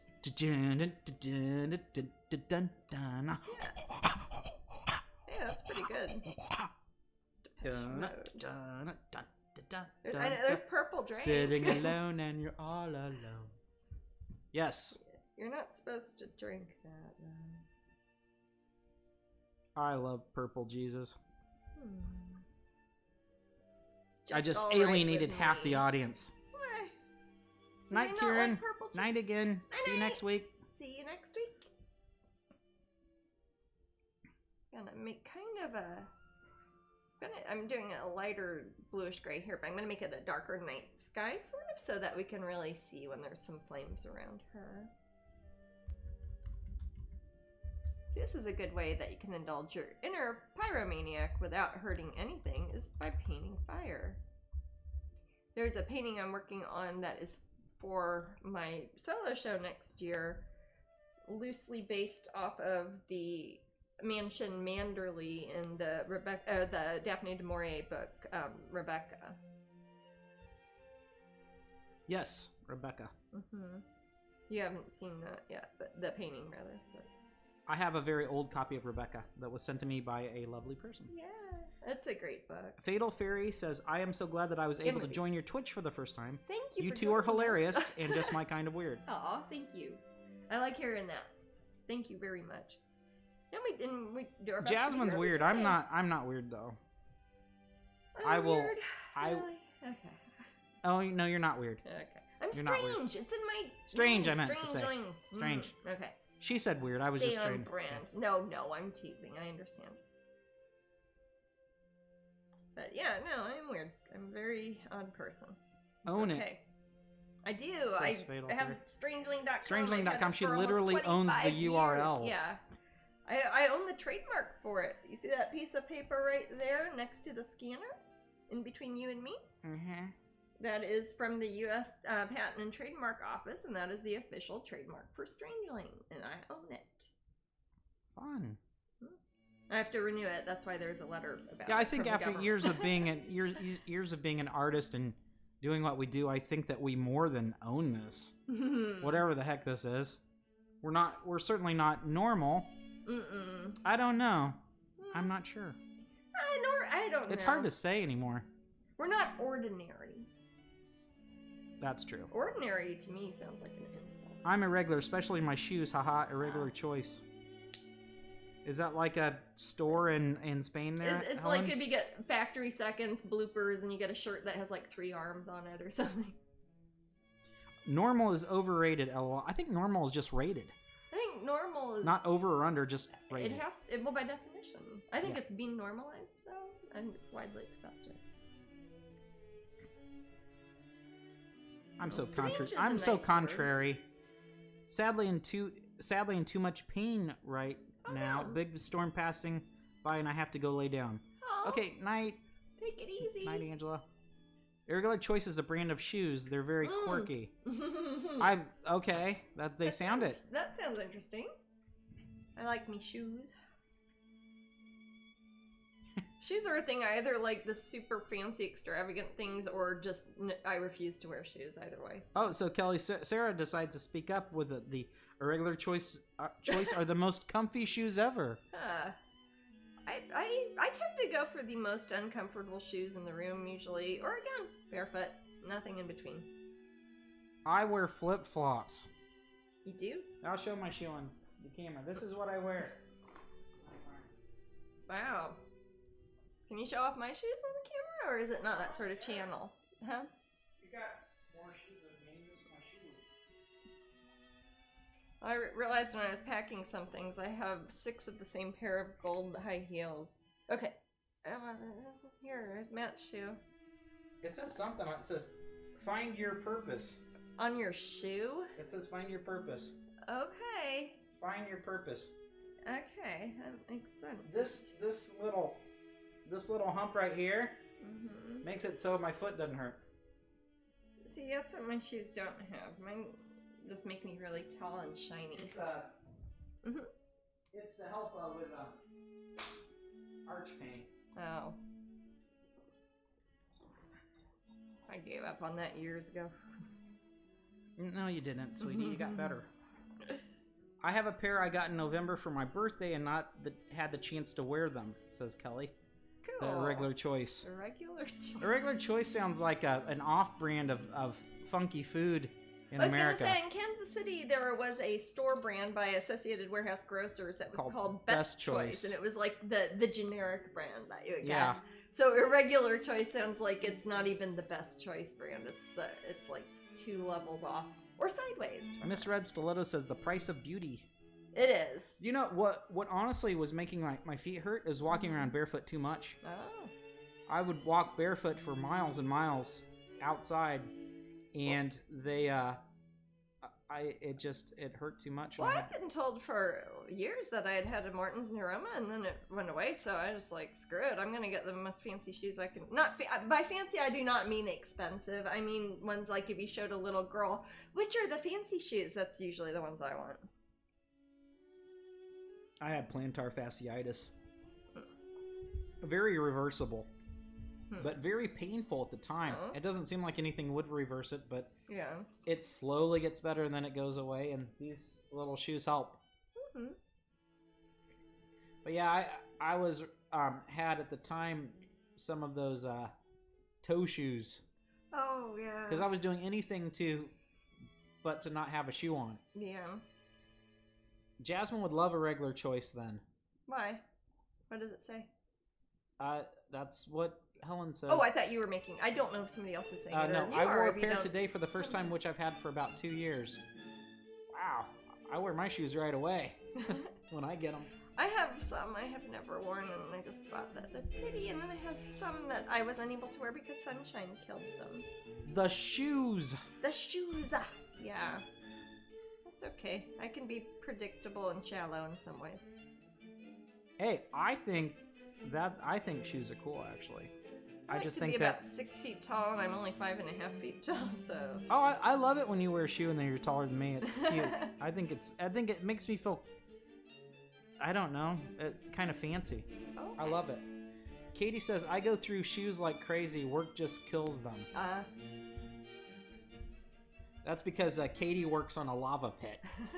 When you work on a lava flow, you know, you get a pair of shoes issued to you daily. That makes sense. Miss Red Stiletto says, I'm almost already barefooted when not in sandals or stilettos. Yeah. Oh, I gotcha. Me too. Gotcha. Me too. I'm always, gotcha. I'm almost always. Me too.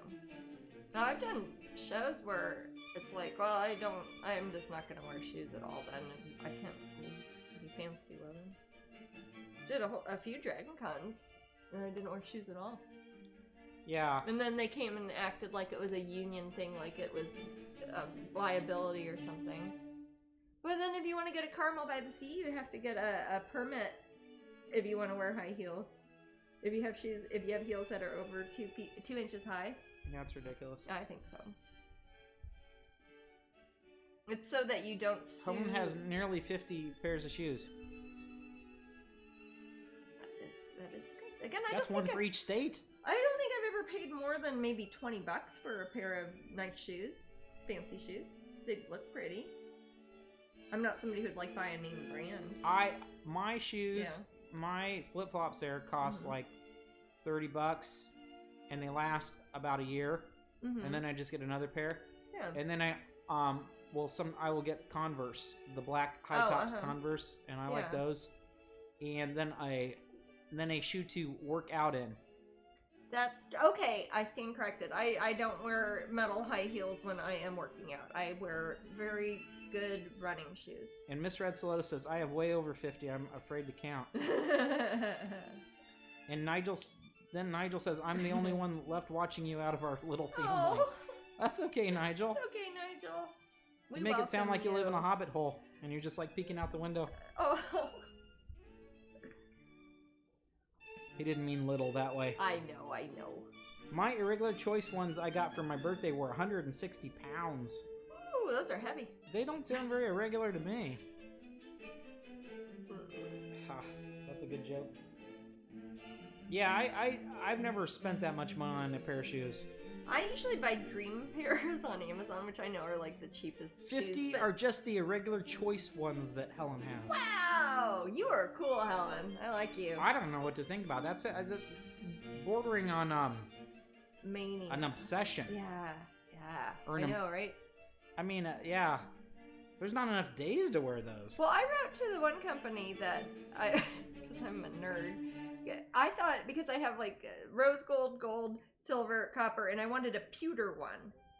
You know, like a matte finish kind of. Sure. And They told me I would have to order a minimum of 100 pairs for them to do a pewter finish in a 4-inch, and I was like, I can't have 100 pairs of the same shoe. That would seem insane. Even though if it was only $20 and it was $2,000, and you're like, well, if you want to, there are brands of shoes you could spend $2,000 on one pair, but that would be, I don't know. It's like with those contacts I wanted to design, and they said I'd have to order 100 pairs of the contact lenses. The thing that's is, a bit much even for me. When people have things like there are many things that people can enjoy like that. Yeah. And I'm not gonna judge any of that. People will spend money on expensive people golf spend that equipment. money on paintings. They spend money on like electronics. Absolutely. People spend all sorts of Pokemon money cards. on things.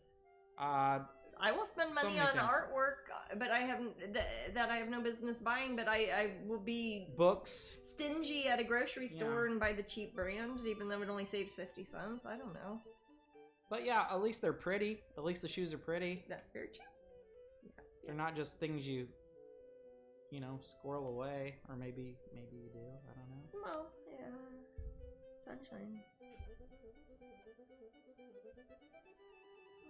I think Sunshine's just jealous. There's a little thing in my my Twitch here. It said click to claim a bonus, and I clicked it, and it said error claiming bonus, and it went away. Sounds like a scam. I'm curious about the art behind Jasmine. Oh, let's see. I've got some. Let's see. We've got. This is my Hieronymus Bosch corner here. I've got. Feel free if you want to take those off. I don't know. Don't knock anything over. These are just printouts I had Matt print out. These are from the Garden of Earthly Delights by Hieronymus Bosch. These are big. I've got some of the different panels from the altarpiece, and I have there because I have little sculptures of some of the Bosch creatures. That's usually a matte thing to do. Yeah, actually, I don't want to ruin some. I'll hang it up after Twitch. Yeah, some of these are original. This is a great one. Here, this is my friend David's painting here. Because it's a Hieronymus Bosch critters here. That this is by my friend David Van Gogh, another fantastic artist, been a friend of mine for almost 20 years. And eyeball.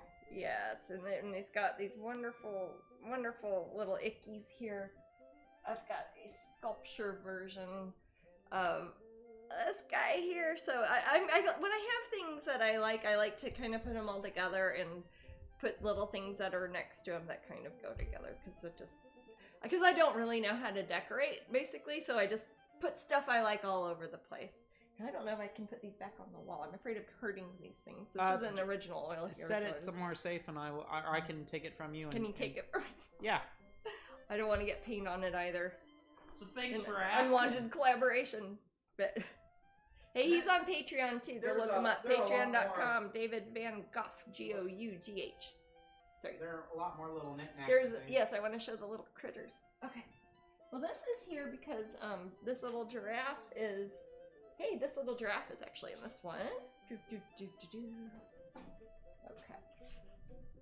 You see this little giraffe? And then I have this little giraffe because he reminds me of that little giraffe. So I said a little giraffe by it because I like the giraffe. I'm looking at a human hand right now. Oh yeah, why don't you show that? Sure. Want to get weird? Sure. Well, here's my mouse stick, the one I use when I've got to brace my arm on something. This is actually a human femur bone. I just use it because it's the right length for, and it's strong because it's it's a leg bone, so you can kind of rest my arm on it. Can I put it like you're thinking? Yeah, here. Oh. Hey, hi, everybody. Oh, Jesus. Yeah, this is a real hand. This is a real human hand. Because I'm gross. Oh, hey, show your shirt. No. Okay. No. I'm wearing a shirt. You're wearing a shirt. Okay. I've got, this is from New Orleans. A voodoo doll. This is a voodoo doll from New Orleans. Come on. Okay. It's usually in a little glass. This is a wonderful voodoo doll that is from New Orleans. It has, this is a human rib bone, actually, that's on this. This is a very special voodoo doll. You can tell because it has a Mr. Toad pin on it, right? This is, some important beads. We've got, this is a human vertebrae that one of my fans brought me, actually, in a little Bath and Body Works gift basket at a signing event. One of my fans brought me this human vertebrae bone that they found in New Orleans in one of the above ground New Orleans cemeteries. They just found it laying on the ground and they put it in a bag and they brought it all the way to Florida just to hand to me. So to honor that, again, I would never say you don't take things from cemeteries, but if it's already from the cemetery, it's not like I'm gonna go give it back. So I have put that along with a handful of other things that are on this lovely New Orleans. Oh, somebody just got their pin in the mail. Hey, all right. Yay. Yeah, I don't put pins.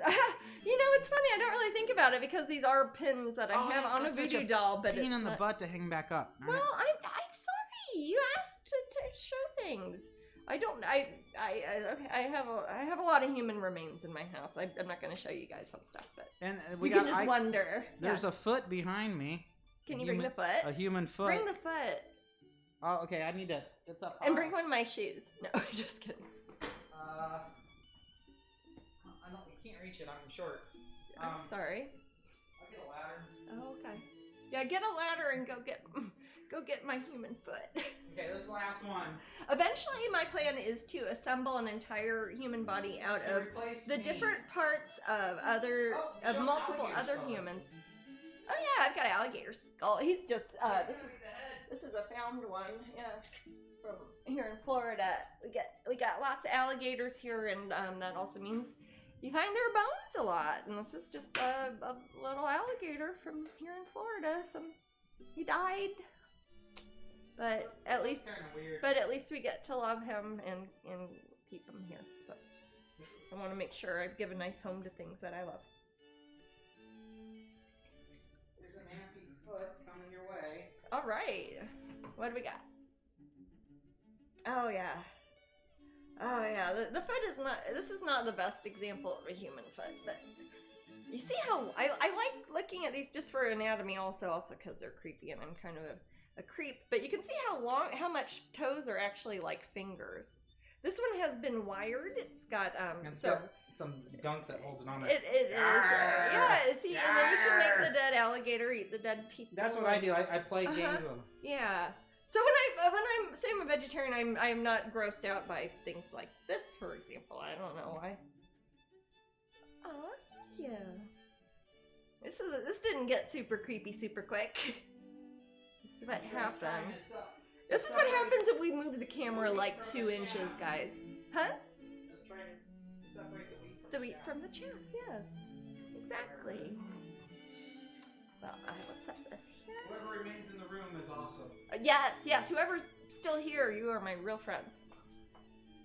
And you might win a Tinkerbell. Oh yes, I'm here representing Disney. Yeah, this will be our one. The prize will be soon. Yeah. And I promise I won't let the dead foot touch Tinkerbell. She's on a different shelf here. Let's see. Yes.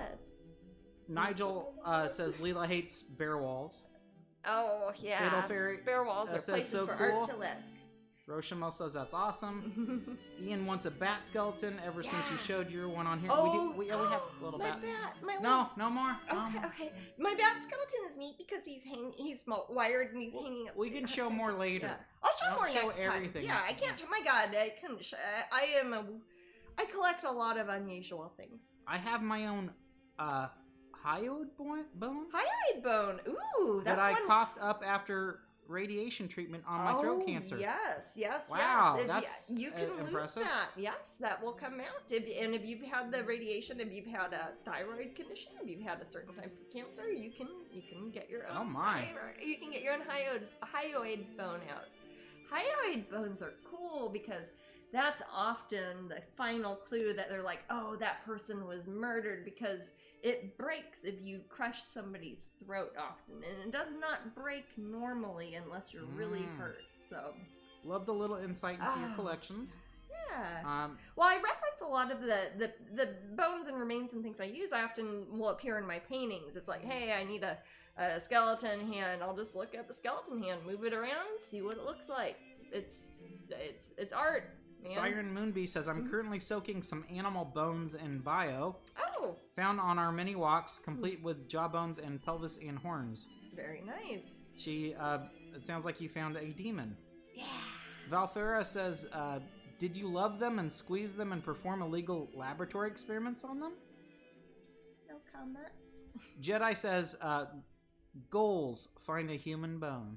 Yeah. It's like a weird scavenger hunt. It is. Well, again, we only have so many bones, and if you have one of each, you can. It depends how much you're into sorcery. I mean, really. Where did you get human remains apart from the graveyard? One. Various places. All of mine are ethically sourced. Several of the ones, for example, the hand and the foot were medical antiques. Those are old bones. Those are from people who died in the 1800s. So those are quite old. They wouldn't be from anybody. And Matt was being goofy with them, but I genuinely try to be respectful with that type of thing. There are museums sometimes that will have too many bones. They don't put them all on display. Sometimes they will sell them to you. That is cool. For animal bones, sometimes when a zoo animal will die, they will take the little beetles, they'll put them in a kind of like a big glass aquarium. They'll put the animal in there, and the beetles will eat all the gross bits of the animal, leave the little bones. And zoos and places that will have animal rescues, things like that, they will often sell those things to private citizens, so as fundraisers, basically. So it is there are a lot of non-ethical ways that people go about getting remains from both humans and animals, and that is something I am not about, because I am very much into animal rights and human rights. So if it's in my house, it got here ethically or was given to me or gifted to me. And when that happens, I don't know what else to do, really, because hey, it's already here. Like the vertebrae from the cemetery, I wouldn't take bones from a cemetery, but if somebody's already taken them and they've driven all the way to Florida just to hand me a vertebrae, then I will take that and I will honor that. So the world is full of many ethical pitfalls, and I just do our best like all of us do. Mm-hmm. So okay. Yeah. Culture corner. Sadly, wasn't allowed my femur and hip ball they didn't after hip them? replacement. Oh. Yeah, they wouldn't give me my ovaries back either. I hate that. It's like if it's yours, they should let you keep it, you know? Well, Ghosty said that's good. They're your bones. Yeah. Valfair says that was a reference to Elmira from Animaniacs, by the way. Love them and yes, it's kind love of him and pet which him is and a parody keep of. It. I will love him and call him George. Yep. Yes, which is another Warner Brothers reference too, right? Yes. Yes. Oh no, if there's an animation thing, I'm usually in there with you. If I had bone replacement, I'd totally want the old one. Yeah, if I lost my it's like remember that one there's a documentary about it. The fella who had found a leg in a human leg that was in a barbecue grill. Yes. And then there became a legal ownership issue because the person whose leg it was did not know that the leg was being sold to somebody else. Yeah, it's a documentary. Grill. I'll find it. Yeah, it's one of those really interesting things about laws and what belongs to whom. Because it's like, well, that's my leg. I'm still alive. I just am missing my leg. Can I have my leg back, please? And the other guy was trying to make money off of showing the dead leg to people, which is a weird way to make money. It's I called don't want to Finders ever knock Keepers. somebody. Finders Keepers, yeah, that's it. Is that on Netflix? I don't know. No, I've been touching all these dead things, and I'm touching things. There's no COVID. I'll put a link involved. up to it. It's a fun documentary. I saw it and then I showed it to Jasmine. Yes, it's an interesting documentary with some very odd characters in it too. Yeah, check that out, guys. Helen says it's my 11-year anniversary today of my first hip replacement. Haha. You have a lot of anniversaries Happy today, anniversary. Helen. Yeah. Little Ghosty says "aye," which sounds like a ghost noise, kind of like. She's trying to sound like clapping, but it sounds like a ghost. Well, happy anniversary of your hip replacement. Yeah. My aunt has had 3 knee replacements. Figure that one out. It's weird when you only have 2 knees. I know. That's my Aunt Hilda. Yeah, have you heard that people suffering from disappearing patella? No, I have not heard It's called a disease called micronesia. That's bad. I like that. Oh, I was gonna say it wouldn't be me. I've got very prominent patellas. That's a horrible joke. Do not laugh at. Oh, I laugh at. Do not laugh at that sort of joke. Oh, if it's a bad pun, I am all about it. I like those wordplay, and that puns are the highest form of humor, aren't they? My son just got his cast off his arm, and we kept it. It was his first cast. Hopefully, last. I've never had it cast. I don't know. I guess I would keep it if I had one. I mean, I keep a lot of other weird shit around here. Yeah. I hear they smell fantastic once you get them removed. Well, yeah, they're probably hard to. I mean, you can't. When you have a cast, don't you have to like wrap it in plastic when you go take a shower? Yeah, typically, unless they've changed. I've only broken things like ribs and stuff. I've never like broken a limb. Toes. Yeah, I've broken toes, broke an ankle, broke a wrist, kinda. But nothing that you would put a cast on. And a lot of it was never got medical attention, so. Fatal says, I put it in the garage just for that reason. Because it was stinky? Yes. Ew. I don't know why that makes me smile. Because that's where, you know, everybody doesn't care how their garage smells. It's not the main part of the house. That's true. It's separate. It's far from your kitchen. That's probably a good idea. Or for the UK people, their garage. Yeah, your garage. Your car hole. It always sounds like a name. Car hole. My garage. Oh. Mine is delayed due to COVID and Brexit. Another custom-made Symbiose hip implant. Oh. Neat, I've got my radiation mask, says Miss Red Stilettos. Oh, keep that. It hadn't started to smell yet. I wasn't taking any chances. Oh, hey, that's good, though. It's a preemptive strike. Yeah. That's good. You just a little Lysol on there. You're fine. Let it live in the house. Air it out. Put it on. Tie it to the end of rope. That's about 3 foot long. And whee! Lasso it around your head and air it out. Well, some things, I mean, there are things that are found items that I will have sometimes in my house that are sometimes gross, and I'll leave them outside for, like when I might find like an interesting seashell. If I find it at the ocean, who knows what's been in it, leave it outside for a few weeks. Yeah. My dad's got ponds that are on his farmland, so if they find like, oh, there's a dead raccoon, we're gonna put it in the pond, the fish will eat all the little bits of it. You pull the string out like 2 months later and all the fish animals have cleaned it all, and it's a perfect clean skeleton after that. Fun. Yeah. Well, this isn't so much a painting tutorial anymore, is it? This is, you know, it's some weird bordering places. on how to get rid of a body. Oh yeah, that's true.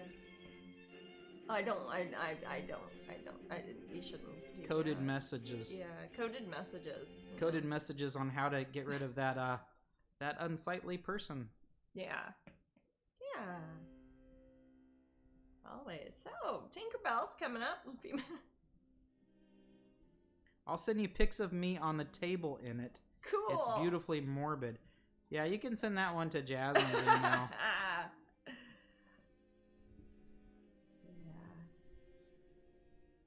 It's sad to see what things make me Nigel really just happy. wants to milk the Moobot. What is it? Nigel wants to milk the Moobot. Okay, so maybe he'll win the Tinkerbell. We'll see. Yep. We'll show Tinkerbell again. Well, remember, Moobot does not control that anymore. Bones off of the Tinkerbell. I always wash my hands before cooking too to make sure everything vegan. No. We got Tinkerbell, and I will autograph her, and we will pack her up in her original packaging, and somebody will win her. And she has been sold out for 15 years, so this is kind of a unique opportunity. Oh. Those of you in the raffle, I apologize if anything was icky. Usually we try to keep things a little bit more oh, it was fine, Jasmine. Okay, I don't know. It's not science hour. I already talked about dinosaurs too much. I mean, I don't know. I have no filter.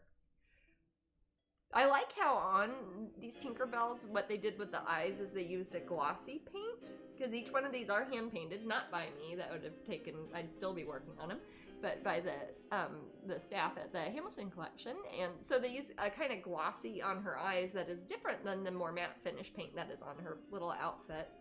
And then on her wings are super sparkly. I don't know how well that shows up on screen, but it's adorable. she looks like my fairies because she's mine. And it's one of the first concept designs I actually did for Disney, too. All right. Who we got? Come on, Tink. Let's pick that winner. Who's gonna win? Somebody's gonna get a Tinkerbell.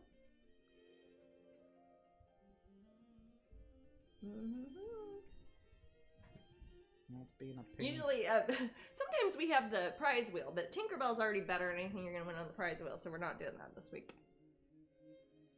She's looking away if you look at her that way. Looking over her shoulder, she's gonna I gotta pick refresh, a winner, guys. Gonna pick a winner. Come on, don't be stupid. Don't know how much I can spokesmodel this here. I pretend you're watching QVC. Or what's someone that's in England? There we it's go. like QVC. Okay. Menace the Dennis. Menace the Dennis! Congratulations. I know they're a regular because I recognize their name. We were talking about Dennis the Menace because they were the Dairy Queen sponsor for a while. So congratulations, you have won a very rare collectible. These are one of the most difficult things that I've made so far that you can to find now. So, and I will sign her and Matt will pack her up. Matt's you guys are UK people right too. now. Godspeed, oh, they're UK. little Tink. Yeah. Well, I Tinkerbell think is you're UK, technically aren't ya? British. I mean, that's where the stories, the Jane Barry stories come. That's she flies along the Serpentine in Hyde Park. I like that scene in the animated film where the fishes try to get her, poor Tink. Well, congratulations. And we do have, like I said, there were 5, I think, total different Tinkerbells that we found in the styrofoam box on the back of my closet. So we will have those probably as subsequent prizes next Tuesday. We'll be back same time, same channel, 3 p.m. Eastern, noon Pacific, 20 o'clock UK time, and that will be next Tuesday, and unless something else happens, and we always try to give you a heads up if we have to cancel or reschedule, but should be next Tuesday, and we'll have another Tinkerbell and probably some other prizes then too. Woo-hoo! And I'll be painting, I'll be popping her this one, and I'll probably finish her pretty soon, well, this week hopefully, and pop her up on eBay in the meantime if you want to get the other Tiny Treasure original. Again, she hasn't been varnished yet, but I will varnish her, and she will be ending on eBay in about a week, so check her out. Well, thank you all so much for joining us. Where'd she go? Uh-oh. I was just trying to find her on the... Oh, okay. In the meantime, go join my Patreon. That's where you find out all the cool stuff. Yes. All right, catch you guys later. Bye.